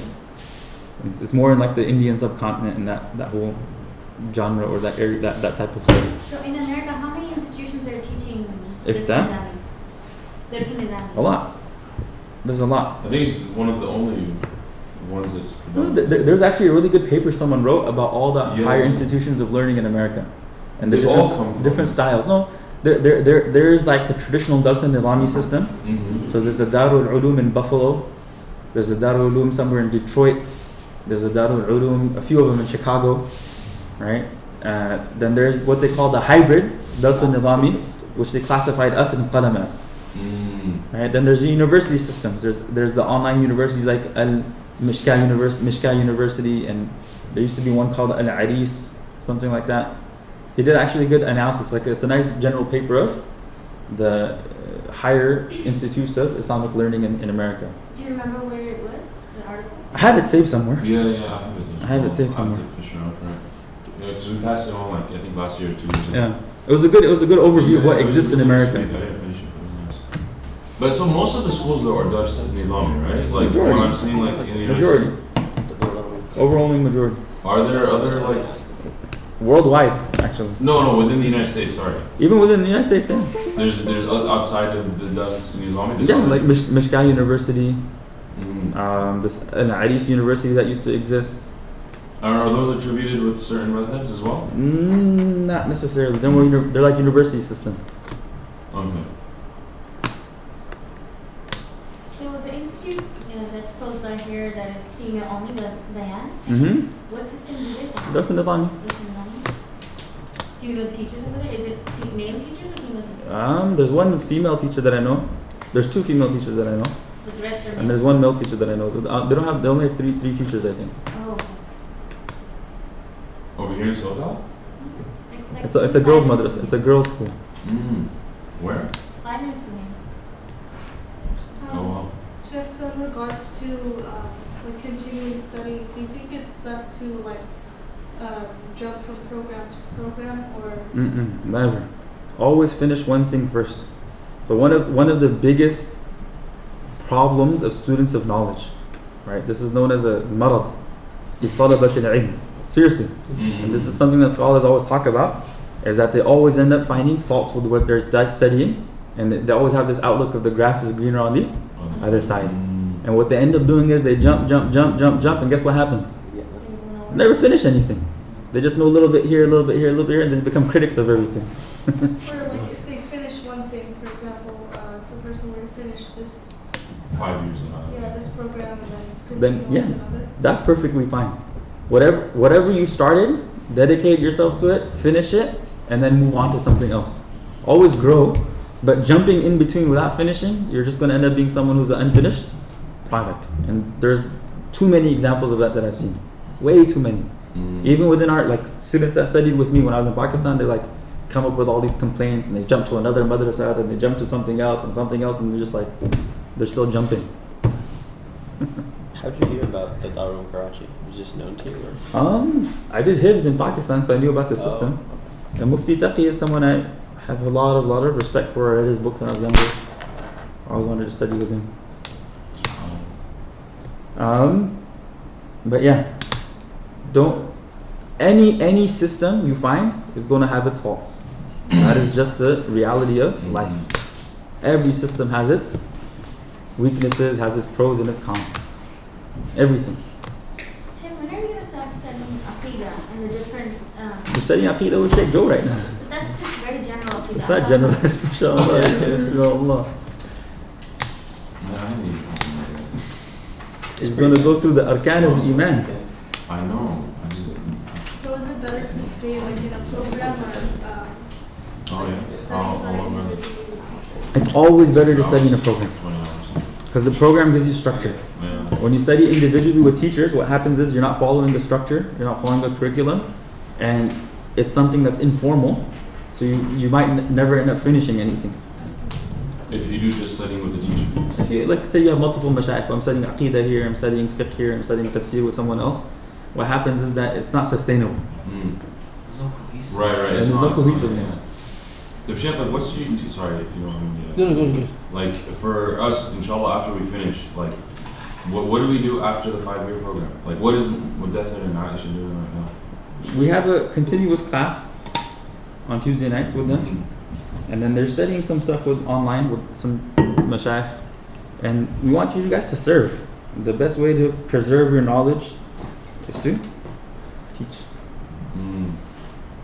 Use it. So they're doing a class on Thursdays at King Fahd Masjid. They're teaching here on Saturdays. Get involved. Give back. It's online. Nice. Well, like Sheikh, like, what if we really don't feel like and we've mastered, or like not mastered, become proficient with Arabic, like even after a few years? Like, it's still kind of. After the second year, if you put in effort, guaranteed you'll feel proficient. But you got to put in the. Yeah. Arabic is a skill, right? It's a skill, and skills just require constant refinement. It's not like math or science or any other subject where you learn the subject and you know it. Right? Arabic is just a skill, and that skill requires practice. Practice reading, practice writing, listening. Just requires practice. The more you practice, the better you'll be at it. And that's why all our books this year are in Arabic. Right? Even if you just practice what we have, I guarantee by the end of the year your Arabic language skills will be, mashallah. But you gotta practice. Na'am.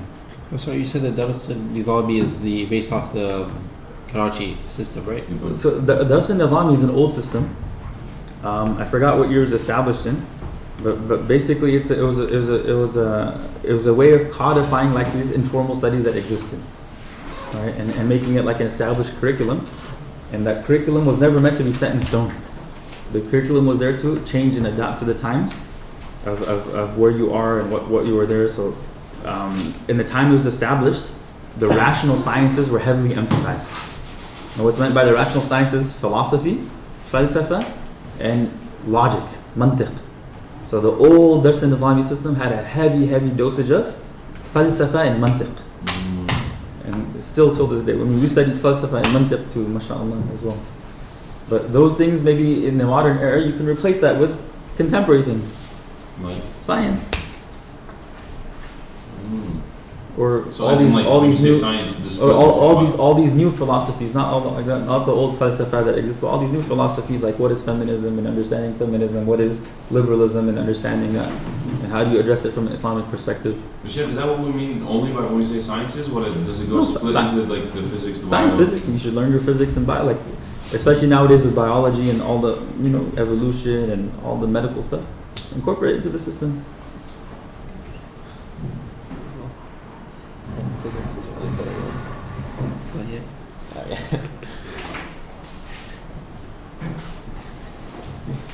Na'am. But back to the hadith.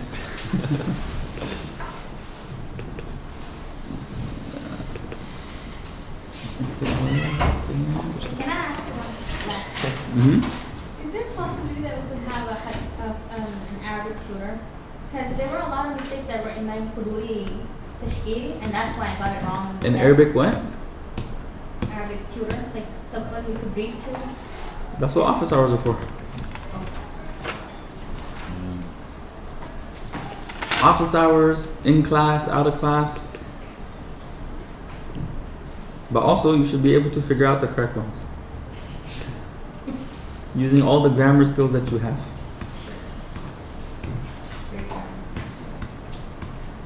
How do you get better at speaking? Practice. That is the only way. Also, Sheikh, you know, like year one, we did a lot of Jumla Ismiya, and we got really good at it. But then when it comes to Jumla Fi'liya, it's like we're still, I don't know, it's just me maybe, perhaps. I'm really weak at figuring out where the fa'il and We'll do a lot of practice with it. We'll practice it, inshallah. A lot of it. Inshallah.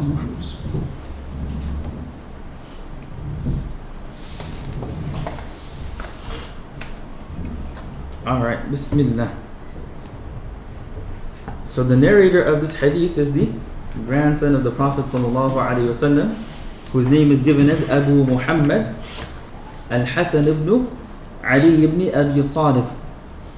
Right, Abu Muhammad Al-Hasan ibn Ali ibn Abi Talib radiyallahu anhuma.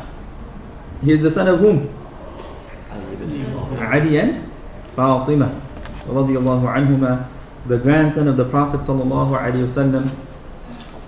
He was born in the 3rd year after Hijrah in the city of Medina, and he grew up in the Prophet's household. Right, he was extremely intelligent, patient, righteous, and eloquent. He passed away in the year 50 in the city of Medina, and he is buried in Al-Baqi'. And he has narrated 13 ahadith from the Prophet sallallahu alaihi wasallam, his grandfather.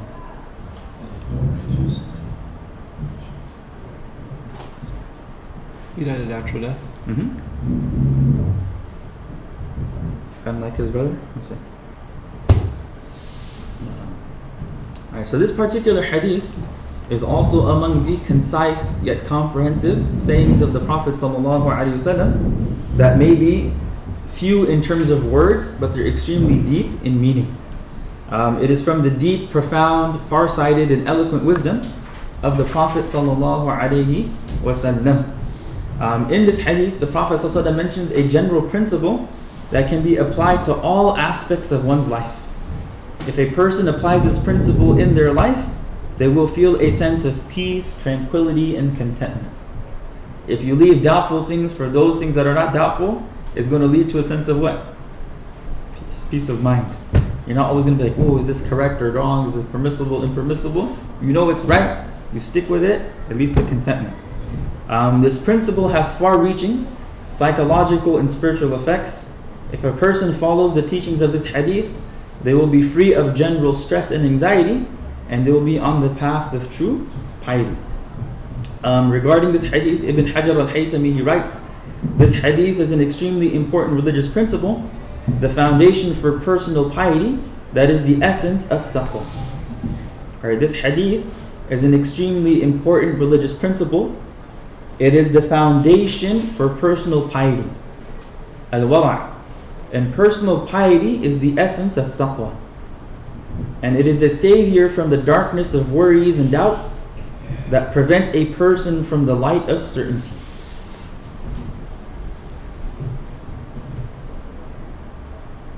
Alright, so in very, very simple, straightforward words, the Prophet ﷺ is essentially saying, avoid and stay away from doubtful matters. Right? Da' ma yuribuk. Avoid, stay away from doubtful matters, affairs, situations, circumstances, and issues, and choose what one is certain about. So in all situations, scenarios, basically avoid what is doubtful. Whether it's a doubtful matter, whether it's a doubtful affair, a situation, a circumstance, an issue, whatever it is, avoid what's doubtful and choose what is known with certainty. This is closely related to the meaning of hadith number 6. إن الحلال بين وإن الحرام بين وبينهما أمور مشتبهات. Very, very similar in terms of meaning. Doubt can exist in several different areas, including acts of worship, financial transactions, social dealings, food and drink, sayings and thoughts. Wherever the doubt may be and whatever is causing it, whether it is related to worldly affairs or religious affairs, it is best to leave it aside. And building a habit of avoiding doubts allows one to avoid unnecessary stress and worries. Adopting this particular outlook towards one's affairs leads towards a form of personal piety known as wara. That if a person brings this principle and this religious principle into their daily lives, they are working towards what is known as al-wara'u. Al-wara'u is personal piety. And this personal piety again is your own personal standard of practice. This is not something you impose upon others. It is for your own sake of mind, for your own peace, your own contentment, and for your own relationship with Allah subhanahu wa ta'ala.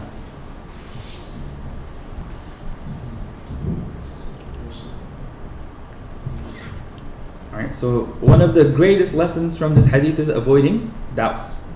Right? A person who has a sound heart that is connected to Allah subhanahu wa ta'ala may find themselves in certain situations or engaging in something that makes them feel uncomfortable. Right? If you have a sound and pure and clean heart, you may find yourself in a situation, in a context, or getting involved in something that causes you to feel what? Uneasy. I don't feel too certain about this, I'm unsure about this. Right? And this feeling of being uncomfortable is described as a rayb. Ar-rayb. The verb we just did, raba, yaribu.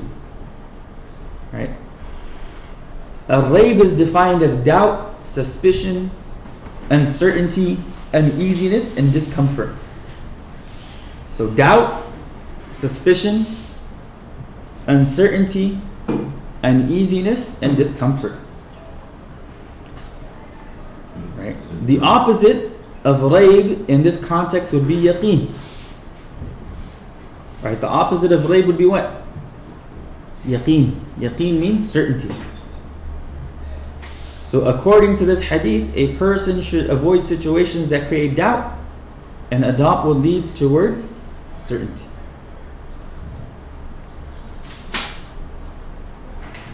And this hadith is also the foundation of a very famous qa'ida fiqhiyya. Right? There's this whole genre within fiqh, or especially usul al-fiqh, that is known as al-qawa'id al-fiqhiyya, legal maxims. Al-qawa'id al-fiqhiyya. So within the framework of the Sharia, there are certain maxims known as al-qawa'id al-fiqhiyya, or legal maxims of Islamic law. Right? Legal maxims are theoretical abstractions. They are what? Theoretical abstractions. Usually in the form of short statements that are expressive often in a few words of the goals and objectives of the Sharia. So where do these qawa'id fiqhiyya come from? They come from abstractions from the Quran and what? Sunnah. That a scholar is looking at all of these verses and all of these ahadith, and they're extracting a short principle from all of them. And that short principle then can be applied what? In general. Right? So the legal maxims of fiqh are general principles that are derived and extracted from the detailed and specific legal rulings of Islamic jurisprudence. A maxim is defined as a general rule which applies to all of its related particulars. And one of the legal maxims of Islamic law is al-yaqinu la yazulu bish-shak. Al-yaqinu la yazulu bish-shak. Certainty is not removed by doubt. That is a legal maxim, that is a legal principle within Islamic law. That a certainty cannot be removed by a doubt. لا يزول بالشك. اليقين لا يزول بالشك.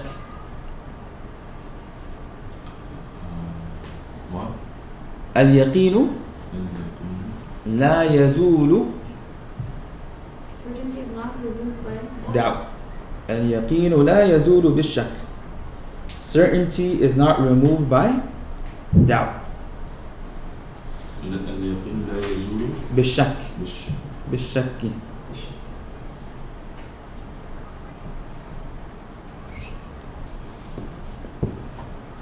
Alright, so a practical application of this principle can be seen in the case of one who is unsure if they have nullified their wudu. Right? If a person performs wudu in the morning for Fajr prayer, and then before Dhuhr prayer, they don't remember if they nullify their wudu or not. Right? I made wudu this morning for Fajr, and now it's Dhuhr time.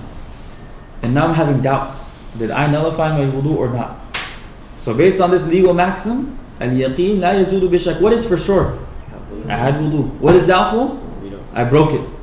So that doubtful matter cannot remove something that is certain. So if I don't know if I broke my wudu or not, I go with what's certain, that is I have wudu. Right? Same thing for if I'm confused in salah. I don't know if I prayed 3 or 4 rak'ahs. No clue. I go with the lower number, because the lower number is what? Certain. Right? The lower number is certain. But what if you did break your wudu? What if you did break your wudu? You're still praying. You don't know, right? It's doubtful. So Allah will accept If you your did prayer. break your wudu, you don't know. So Allah will accept your prayer. اليقين لا يزول بالشك. But if you remember, if certainty arrives at one point, then That's different. That's a different story. It happens right when you're praying. Can you go the safer way? Like in that case, can you Go with ihtiyat. You can if you want, but you don't have to. You do not have to. Make sense? Oh, this is water. I'm like the concept of water. What was war at first too? Right. Personal piety is wara. It's a higher level of consciousness or awareness. All right. It's a personal level of piety where a person chooses to avoid things that are doubtful, or even things that may be permissible, in order to stay away from those things that are impermissible. And by doing so, they are striving to protect their religion and their honor, as described by the Prophet sallallahu alaihi wasallam. Right? And when a person engages in doubtful matters, it creates a sense of uneasiness, discomfort, and uncertainty. And this sense and feeling of uneasiness and discomfort can lead to a lot of internal stress and anxiety. By avoiding doubts, a person relieves themselves of this unnecessary stress and anxiety. Right? There's another example of this that we did in Tirmidhi. There's a hadith where the Prophet ﷺ says that لا يبولن أحدكم في مستحمه فإن عامة الوسواس منه. That none of you should urinate in the shower, because the majority of suspicions and doubts come from that. Right? So this is a time and era again where during the time of the Prophet ﷺ, they did not have drainage. So where you would take a shower, the water would collect. Yeah. All right. So you're washing yourself, and if someone were to answer the call of nature there will always be doubts to know, did I get clean or not? Was I clean or not? Was I clean or not? And that creates this waswasa. That creates this whispering. A lot of people are actually afflicted by this waswasa of wudu. That they make wudu and they constantly think that they didn't do it properly. That, I missed a part, or I broke my wudu, and like they spend like hours just making wudu. It happens. It's a real issue. And I guess in the modern era they would call that OCD, which is perhaps an aspect of OCD. But the Prophet ﷺ, he says that when you have these doubts, you just say, أعوذ بالله من الشيطان الرجيم, ignore it. Anytime you have a doubt, you just say, أعوذ بالله, and do what? Ignore it. Allah, ما أنزلنا عليك القرآن لتشقى. Allah did not reveal the Quran upon you to be stressed out. If faith and religion and deen is causing you to stress out and be anxious and creating anxiety, you're doing it wrong. You're not practicing deen. You're practicing something else. And deenu yusr. Deen is supposed to create what? Ease. Salah is supposed to make you feel content. جُعِلَتْ قُرَّةُ عَيْنِي فِي الصَّلَاةِ. Right, none of these things should cause you stress or anxiety. It should cause you contentment. If your practice of religion is causing you stress and anxiety, that means something's wrong. Something's off, something's missing. Make sense?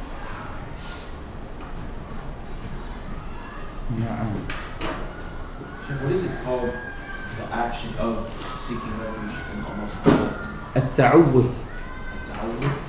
التعوذ or al-isti'adha, both are correct. The certainty is not removed by doubt. can that be applied to like lack of knowledge as well? Say it was like a food and you're not sure if it has like the ingredients, you don't understand them. And you're not sure if it's something that's impermissible or not. Yeah. Uncertainty, you're not removed by like doubt or if there, yeah. So they say al-aslu fil ashya al-ibaha. So if it's a food item that's non-meat, then the assumption is that it is halal.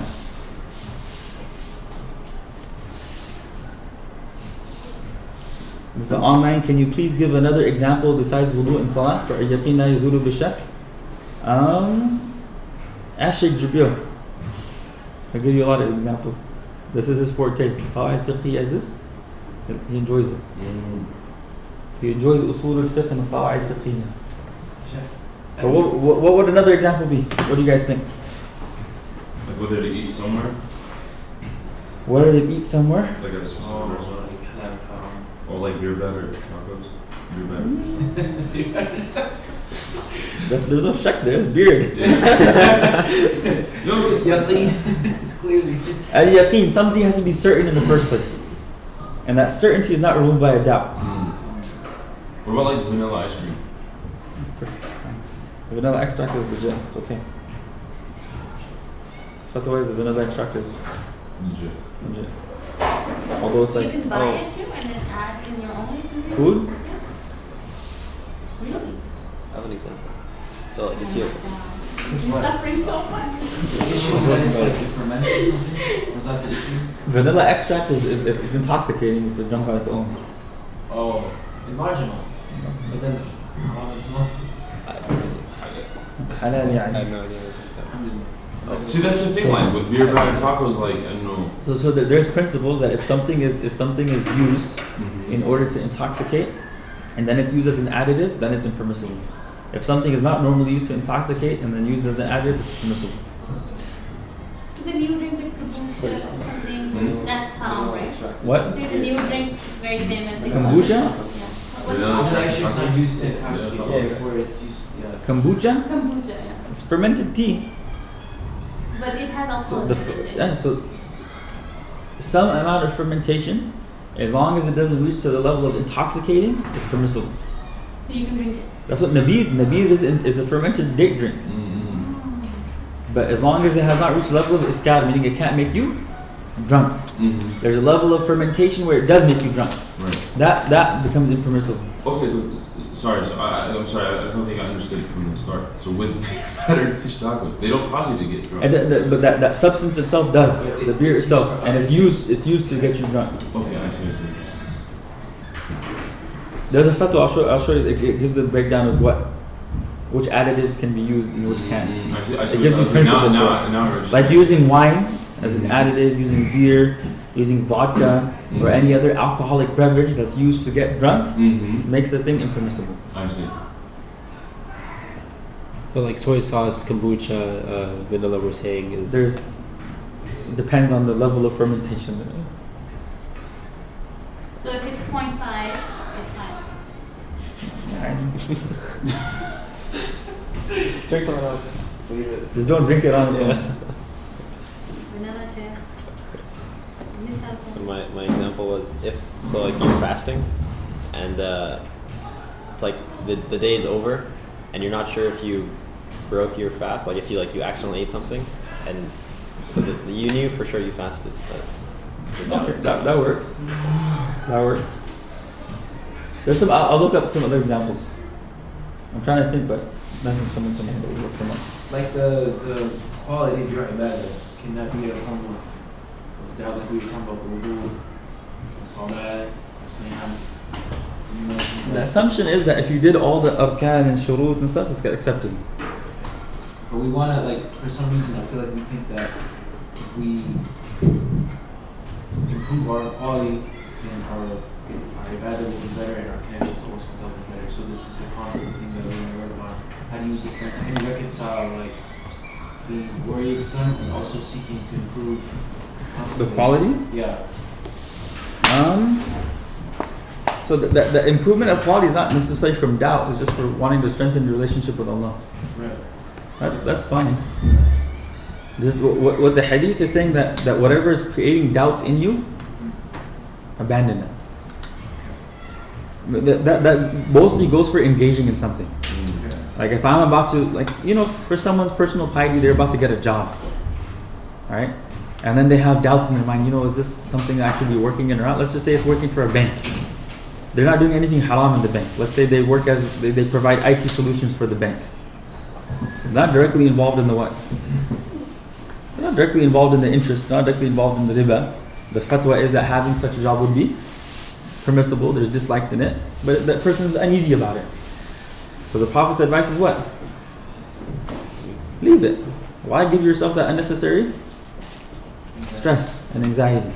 Right? I go to a restaurant and they're serving something and I don't know if it's halal or not. Why go through the unnecessary stress of eating it and then like being doubtful in your mind, oh, did I just eat something haram? Right? I'm about to do a business deal, business transaction. There's some unease, I'm uncertain about it. Why?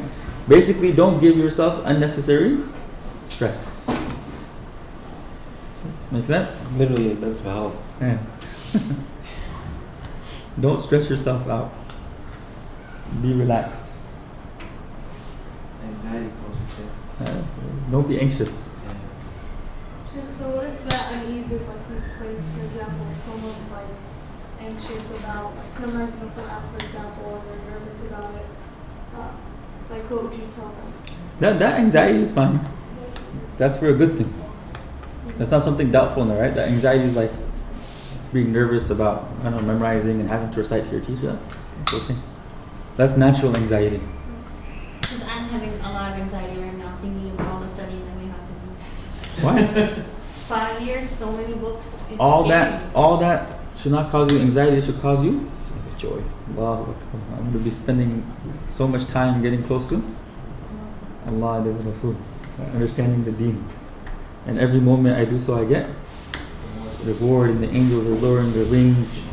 Every single second is barakah. No stress, all happy. It's like you don't want it to end. Exactly. Yeah, it keep lifelong journey. Lifelong journey. Na'am. Let's do some Quduri. And Wednesday quiz. First 10 hadith. Are you gonna, I'm sure you probably asked this question with the Senate. Are we gonna also Arba'in Nawawi, yes. I will give everyone ijaza if you pass all the exams. This year? In Arba'in Nawawi, yeah. If I'm confident that you know that hadith, I will give you ijaza. What is the passing percentage? 70% and above. So when you give ijaza to us, like if we're together, inshallah, what does that mean? It's mostly for tabarruk, it's barakah. It means that you have chains that connect you all the way to the Prophet for these ahadith.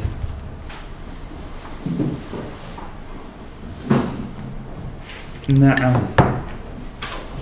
Alright. We are on the discussion of su'ur.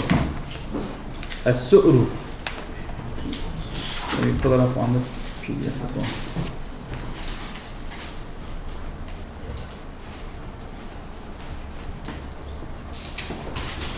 So since we're talking about purification and purity, one of the discussions that comes about in Kitab al-Tahara is what we call su'r. Now su'r, some people translate it as saliva, but what su'r actually is the water that is left over in a container after someone or something drinks from it.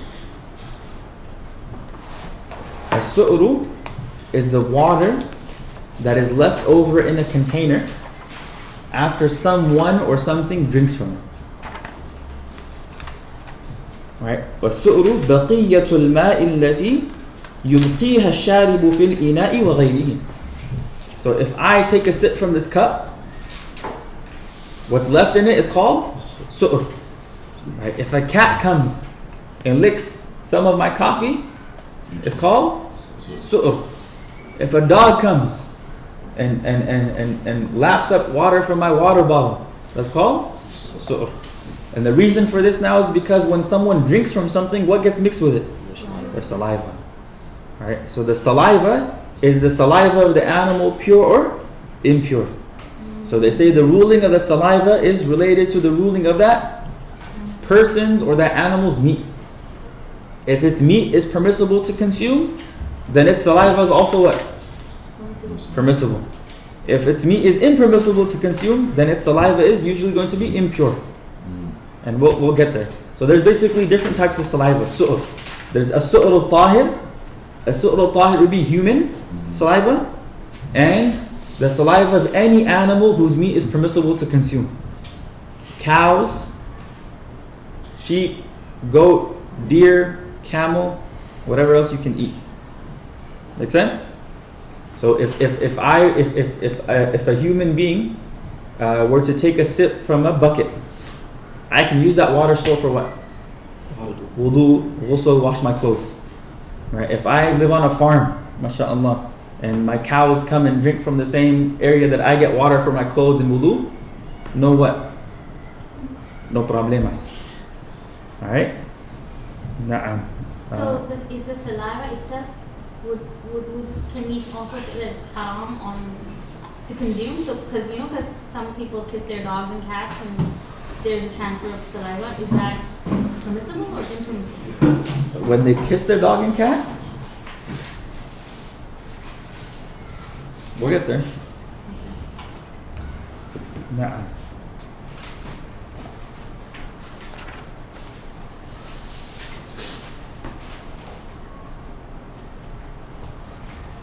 اقرأ يا نجيب بسم الله وسؤر الآدم. Sorry, let me find it. آدمي. بسم الله الحمد لله والصلاة والسلام على رسول الله صلى الله عليه وسلم. قال المؤلف رحمه الله: وسؤر الآدمي وما يؤكل لحمه طاهر. Good, طاهر. So that is the first category. Right, the first category of su'ur is a su'ur al-tahir, pure leftover water, which essentially means pure saliva. Right, the saliva of human beings and those animals whose meat is permissible to consume is considered to be pure. So if that saliva gets on your clothes, if it gets on your body, if it gets in your water, that everything still remains what? Pure. So I don't have to, if I go to the farm and I don't know, the goat comes and licks food off my hand, right? My hand is pure. I don't necessarily even have to wash it because their saliva is pure. Tahir. Make sense? Yes? Yeah. So the i'rab su'urul adamiyyi mudaf ilayh, and the word su'ur is mubtada, so it's marfu'. Wa su'urul adami wa ma yu'kalu is majhul. It's in the passive voice. Lahmuhu is the na'ibul fa'il, that's why it's marfu'. Alright, so the su'ur, the leftover water of human beings, wa ma yu'kalu lahmuhu, and those animals whose meat is consumed, tahirun is pure. I'm sorry, what is the na'ibul fa'il? The na'ibul fa'il is the replacement for the fa'il. If you have a verb that's in the passive voice, right? The object that's being discussed is the na'ibul fa'il. So it's only used in passives. Yeah. Na'ibul fa'il only exists if it's majhul. Right? Duriba, he was hit. So the he is the na'ibul fa'il. Duriba Zaydun, Zayd was hit. Make sense? Even though Zaydun is marfu', it's marfu' because it's the na'ibul fa'il. If I made it into a regular sentence, it would be Daraba Bakrun Zaydan. It would have been mansub. نعم. وسؤر الكلب والخنزير والسباع البهائم نجس. Good. Alright, now this is the second category, which is as-su'run najisu, which is saliva that is considered to be impure. The saliva of dogs, pigs, and predatory animals. Siba'ul bahaim is referring to predatory animals. Those would be animals that hunt using their claws or their fangs. Najis, they are impure. واضح? وسؤر الكلب والخنزير وسباع البهائم نجس نجس أها نجس نجس بكسر الجيم واضح؟ Alright, the saliva of dogs is something in which there is slight ikhtilaf. The Hanafis and the Shafi'is and the Hanbalis all agree that the saliva of a dog is impure. The Malikis are the only ones who argue that no, its saliva is pure. Oh. But you still have to wash it off your clothes and your bodies ta'abbudan, as an act of devotional worship, because the Prophet ﷺ said so. But they argue that the saliva of a dog is pure. But the Hanafis, the Jumhur, the Hanafis, the Shafi'is and the Hanbalis, they say it is impure. If it gets on your clothes, if it gets on your body, it has to be washed off. I guess this brings up an example of certainty and doubt. So, people will say if you touch the dog. Good. So touching a dog does not do anything. Yeah. Even if a dog touches you, it doesn't do anything. What is najis is the saliva. So if the dog licks you, or if its spit gets on you somehow, if saliva gets on you, that's what's impure. The dog itself is not impure. It's a visible saliva, not like a saliva that could have been on Visible, actual. So that's a good example. Yeah. Right? I know that my clothes are clean, and my neighbor's dog brushed up on my leg. Mm-hmm. You're fine. My assumption is I'm still white. Yeah, chill. I'm pure. Make sense? So dog saliva, not the dog itself. The saliva is impure. Alright, khinzir, pig. When it comes to pig, every aspect of a pig is impure. Touch it? Maybe you can touch it, but it's still impure. Touch a pig, you should wash your hands. Yeah. Regardless. Saba' al-bahaim, leopards, lions, tigers, anything that hunts. Is it sabai or Siba'ul baha or siba'i. Na'am. That was the second category, huh? Does that change with birds, or are we going to get to that? Birds as well, predatory birds as well included. Oh, well, no, just animals. Okay. He says baha'im, just animals. Birds is a separate category. Now, third category. وسؤر الهيراتي Hirwati. وسؤر الهرة والدجاجة والمخلفة والسباع الطيور وما يسكن في بيوت مثل الحية والفأرة مكروه. Na'am. This is the third category, which is called as-su'rul makruh. It's disliked. And what that means is if there's su'ur, like leftover water from these animals and pure water, you should use the pure water to make wudu. But if nothing else is there, you can use that. Make sense? It's makruh, it's disliked. It's disliked meaning that the water is still technically pure. Alright? And the disliked nature only arises that if you have pure water available, and this, you should use the pure water to make wudu. If no other pure water is available, then you can use this, no problem. Make sense? Alright, so he gives examples. وَسُؤْرُ الْهِرَّةِ, the leftover water or the saliva of cats. cat? Hirra is a cat. وَالدَّجَّاجَةِ الْمُخَلَّاتِ, free range chickens. Very progressive. Very progressive. Mukhallat means they're free range. Right? So basically cats are predatory animals. Cats have fangs, they got claws, they hunt for their what? They hunt for their food, they eat mice. Right? But the cat is tawafuna alaykum. It's constantly what? Killing yourself. It interacts with human beings and lives with human beings, and it like lives around their homes. So obviously there's going to be instances where the cat's going to do what?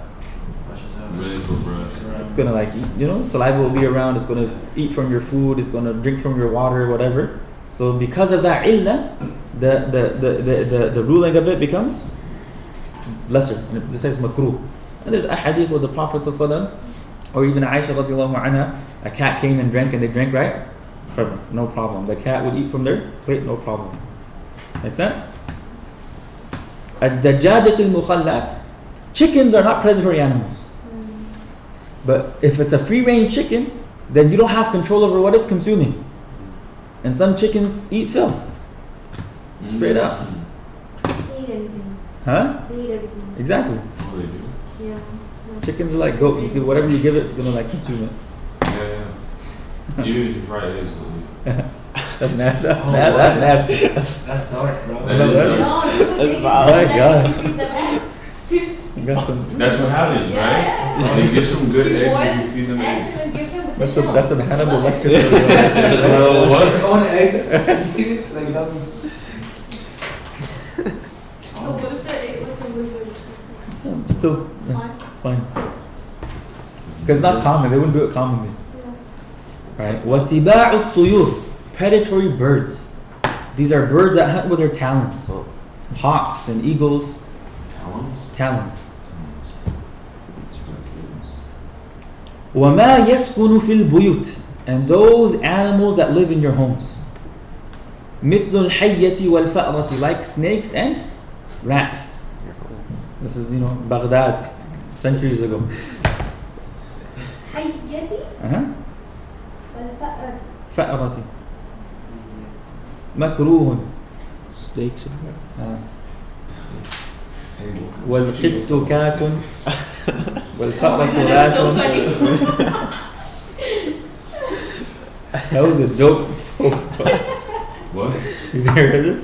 Yeah, your wife sent it. There's these Azharis. Oh. English became part of the curriculum. الكت كات Oh, والفأر رات والرأس هد والسرير بد. وإذا جلست أنت sit down. It's a classic. It's a classic. Yeah, oh my goodness, that was comedy. Alright. So وَمَا يَسْكُنُ فِي الْبُيُوتِ. Again, the argument is that it's impossible to avoid these animals getting into your water and your containers and drinking something from it. So to avoid the haraj, right, the unnecessary difficulty, the fuqaha say their saliva is makruh. Make sense? Is mithlu Mithlu is it's khabar. Right, it's khabar and it's mithlu because it's marfu because it's the khabar. So وَمَا يَسْكُنُ فِي الْبُيُوتِ مِثْلُ الْحَيَّةِ وَالْفَأْرَةِ مَكْرُوهٌ. نعم, the fourth category. وسؤر الحمار والبغل مشكوك فإن لم يجد الإنسان غيره. نعم. وسؤر الحمار والبغل. And the leftover water or the saliva of donkeys and mules. بغلي. Baghli. Baghli. Baghli is a mule and himar is a donkey. A mule is a combo between a horse and a donkey. Right. وسؤر الحمار والبغل مشكوك. Doubtful. So we have clear categories. You have halal, right? You have pure, tahir, najis, makruh. Now you have mashkook. What in the world does that mean? It's mashkook. It's doubtful. He clarifies. Right? فَإِن لَمْ يَجِدِ الْإِنسَانُ غَيْرَهُ.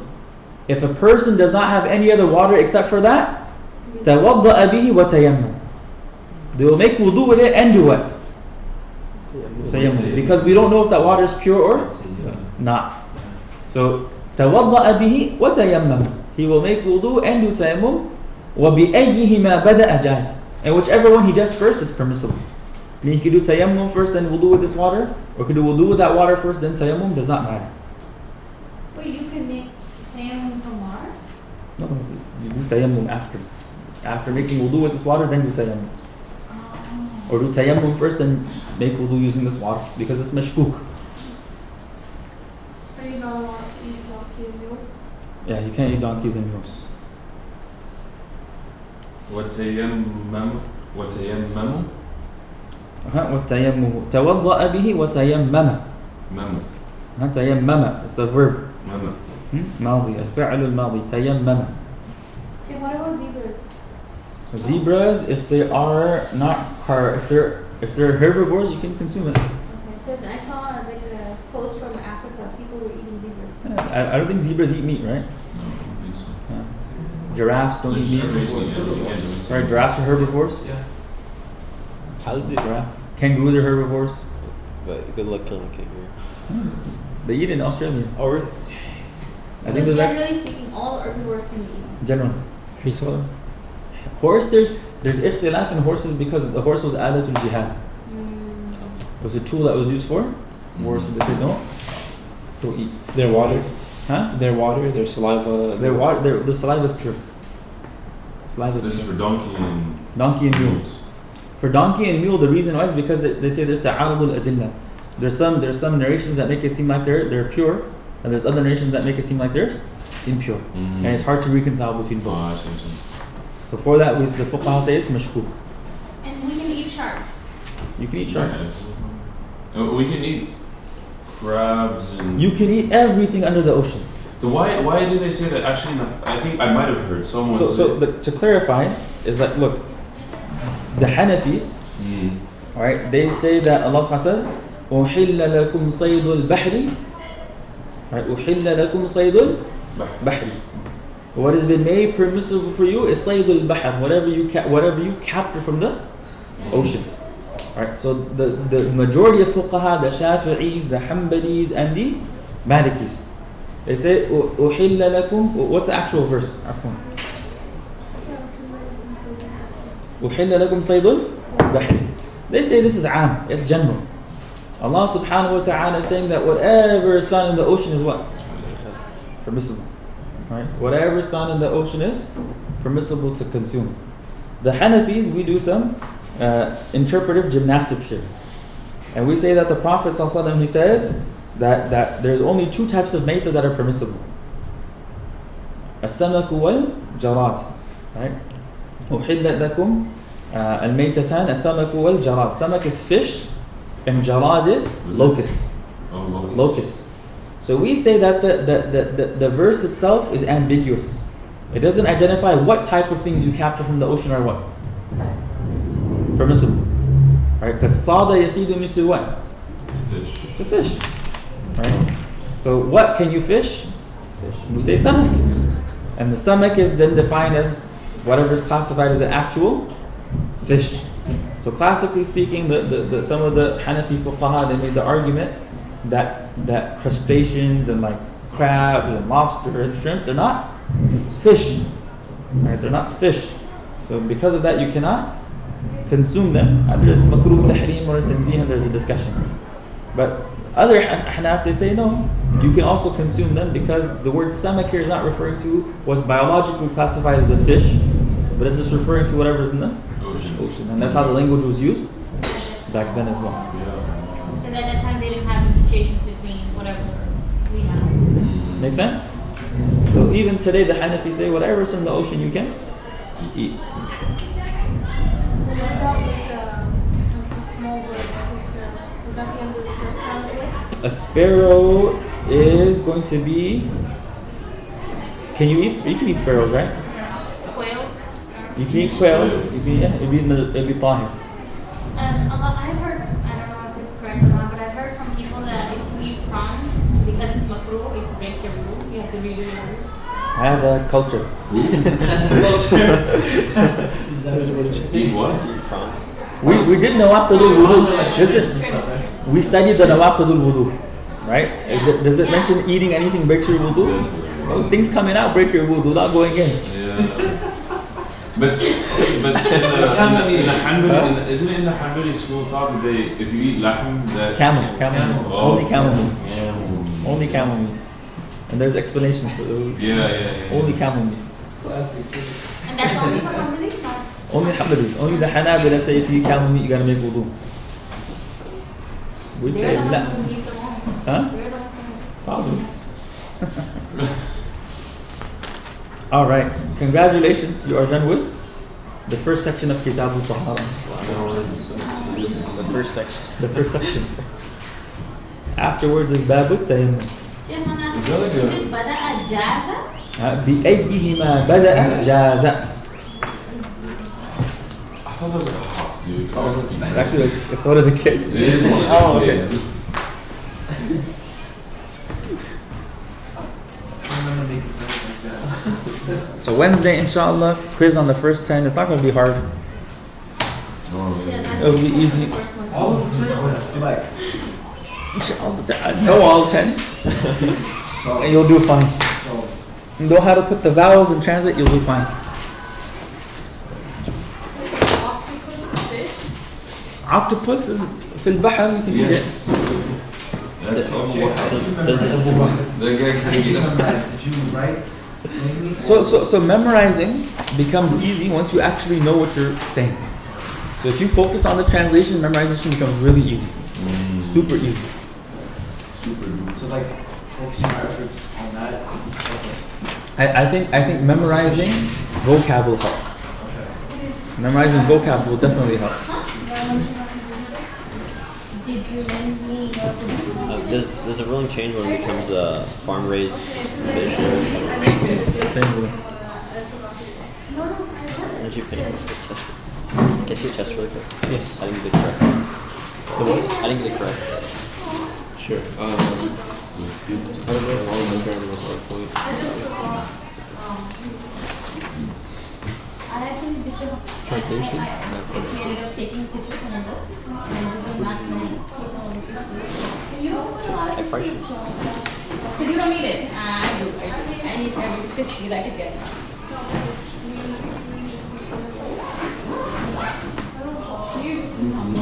Something about it going to be a matchup. Check, are we dismissed? Salam. I wouldn't use this, honestly. Okay, that's alright. But I think Okay. I'm being honest with you. Yeah. I go to the warehouse on That would look like the book. right? That's not. My car, no, dude. Sitting in the car, I always ends up like numbing an arm or numbing a leg or something. When you fall asleep in the car? Yeah. Because I have to like cramp up, you know, do something, you know. I fell asleep Cradle. on a 2-hour flight once. I fell asleep like this, and like, for like 3 weeks, I couldn't feel my pinky. Really? Yeah, it was crazy. I got so scared. I was like, if it goes couldn't on feel it? I couldn't feel it. It was Yeah, numb. I'm so I was glad. like, if it goes on for one more week, I'm going to the doctor, and I did. Yeah, it came back. Because I could feel it slowly It's come back, cold, bro. but it was No still person with tingling. AC. It was like this for 2 hours? I wasn't like this. I was like this. Yeah, like on the dude. food tray. armrest. No, the food It's thing. a draft. Oh, the food tray. Yeah, that's how I sleep. I sleep on the food thing. It's part of your neck wasn't messed up. Yeah. When you're tired, you just find out what it's like. Yeah, that's true.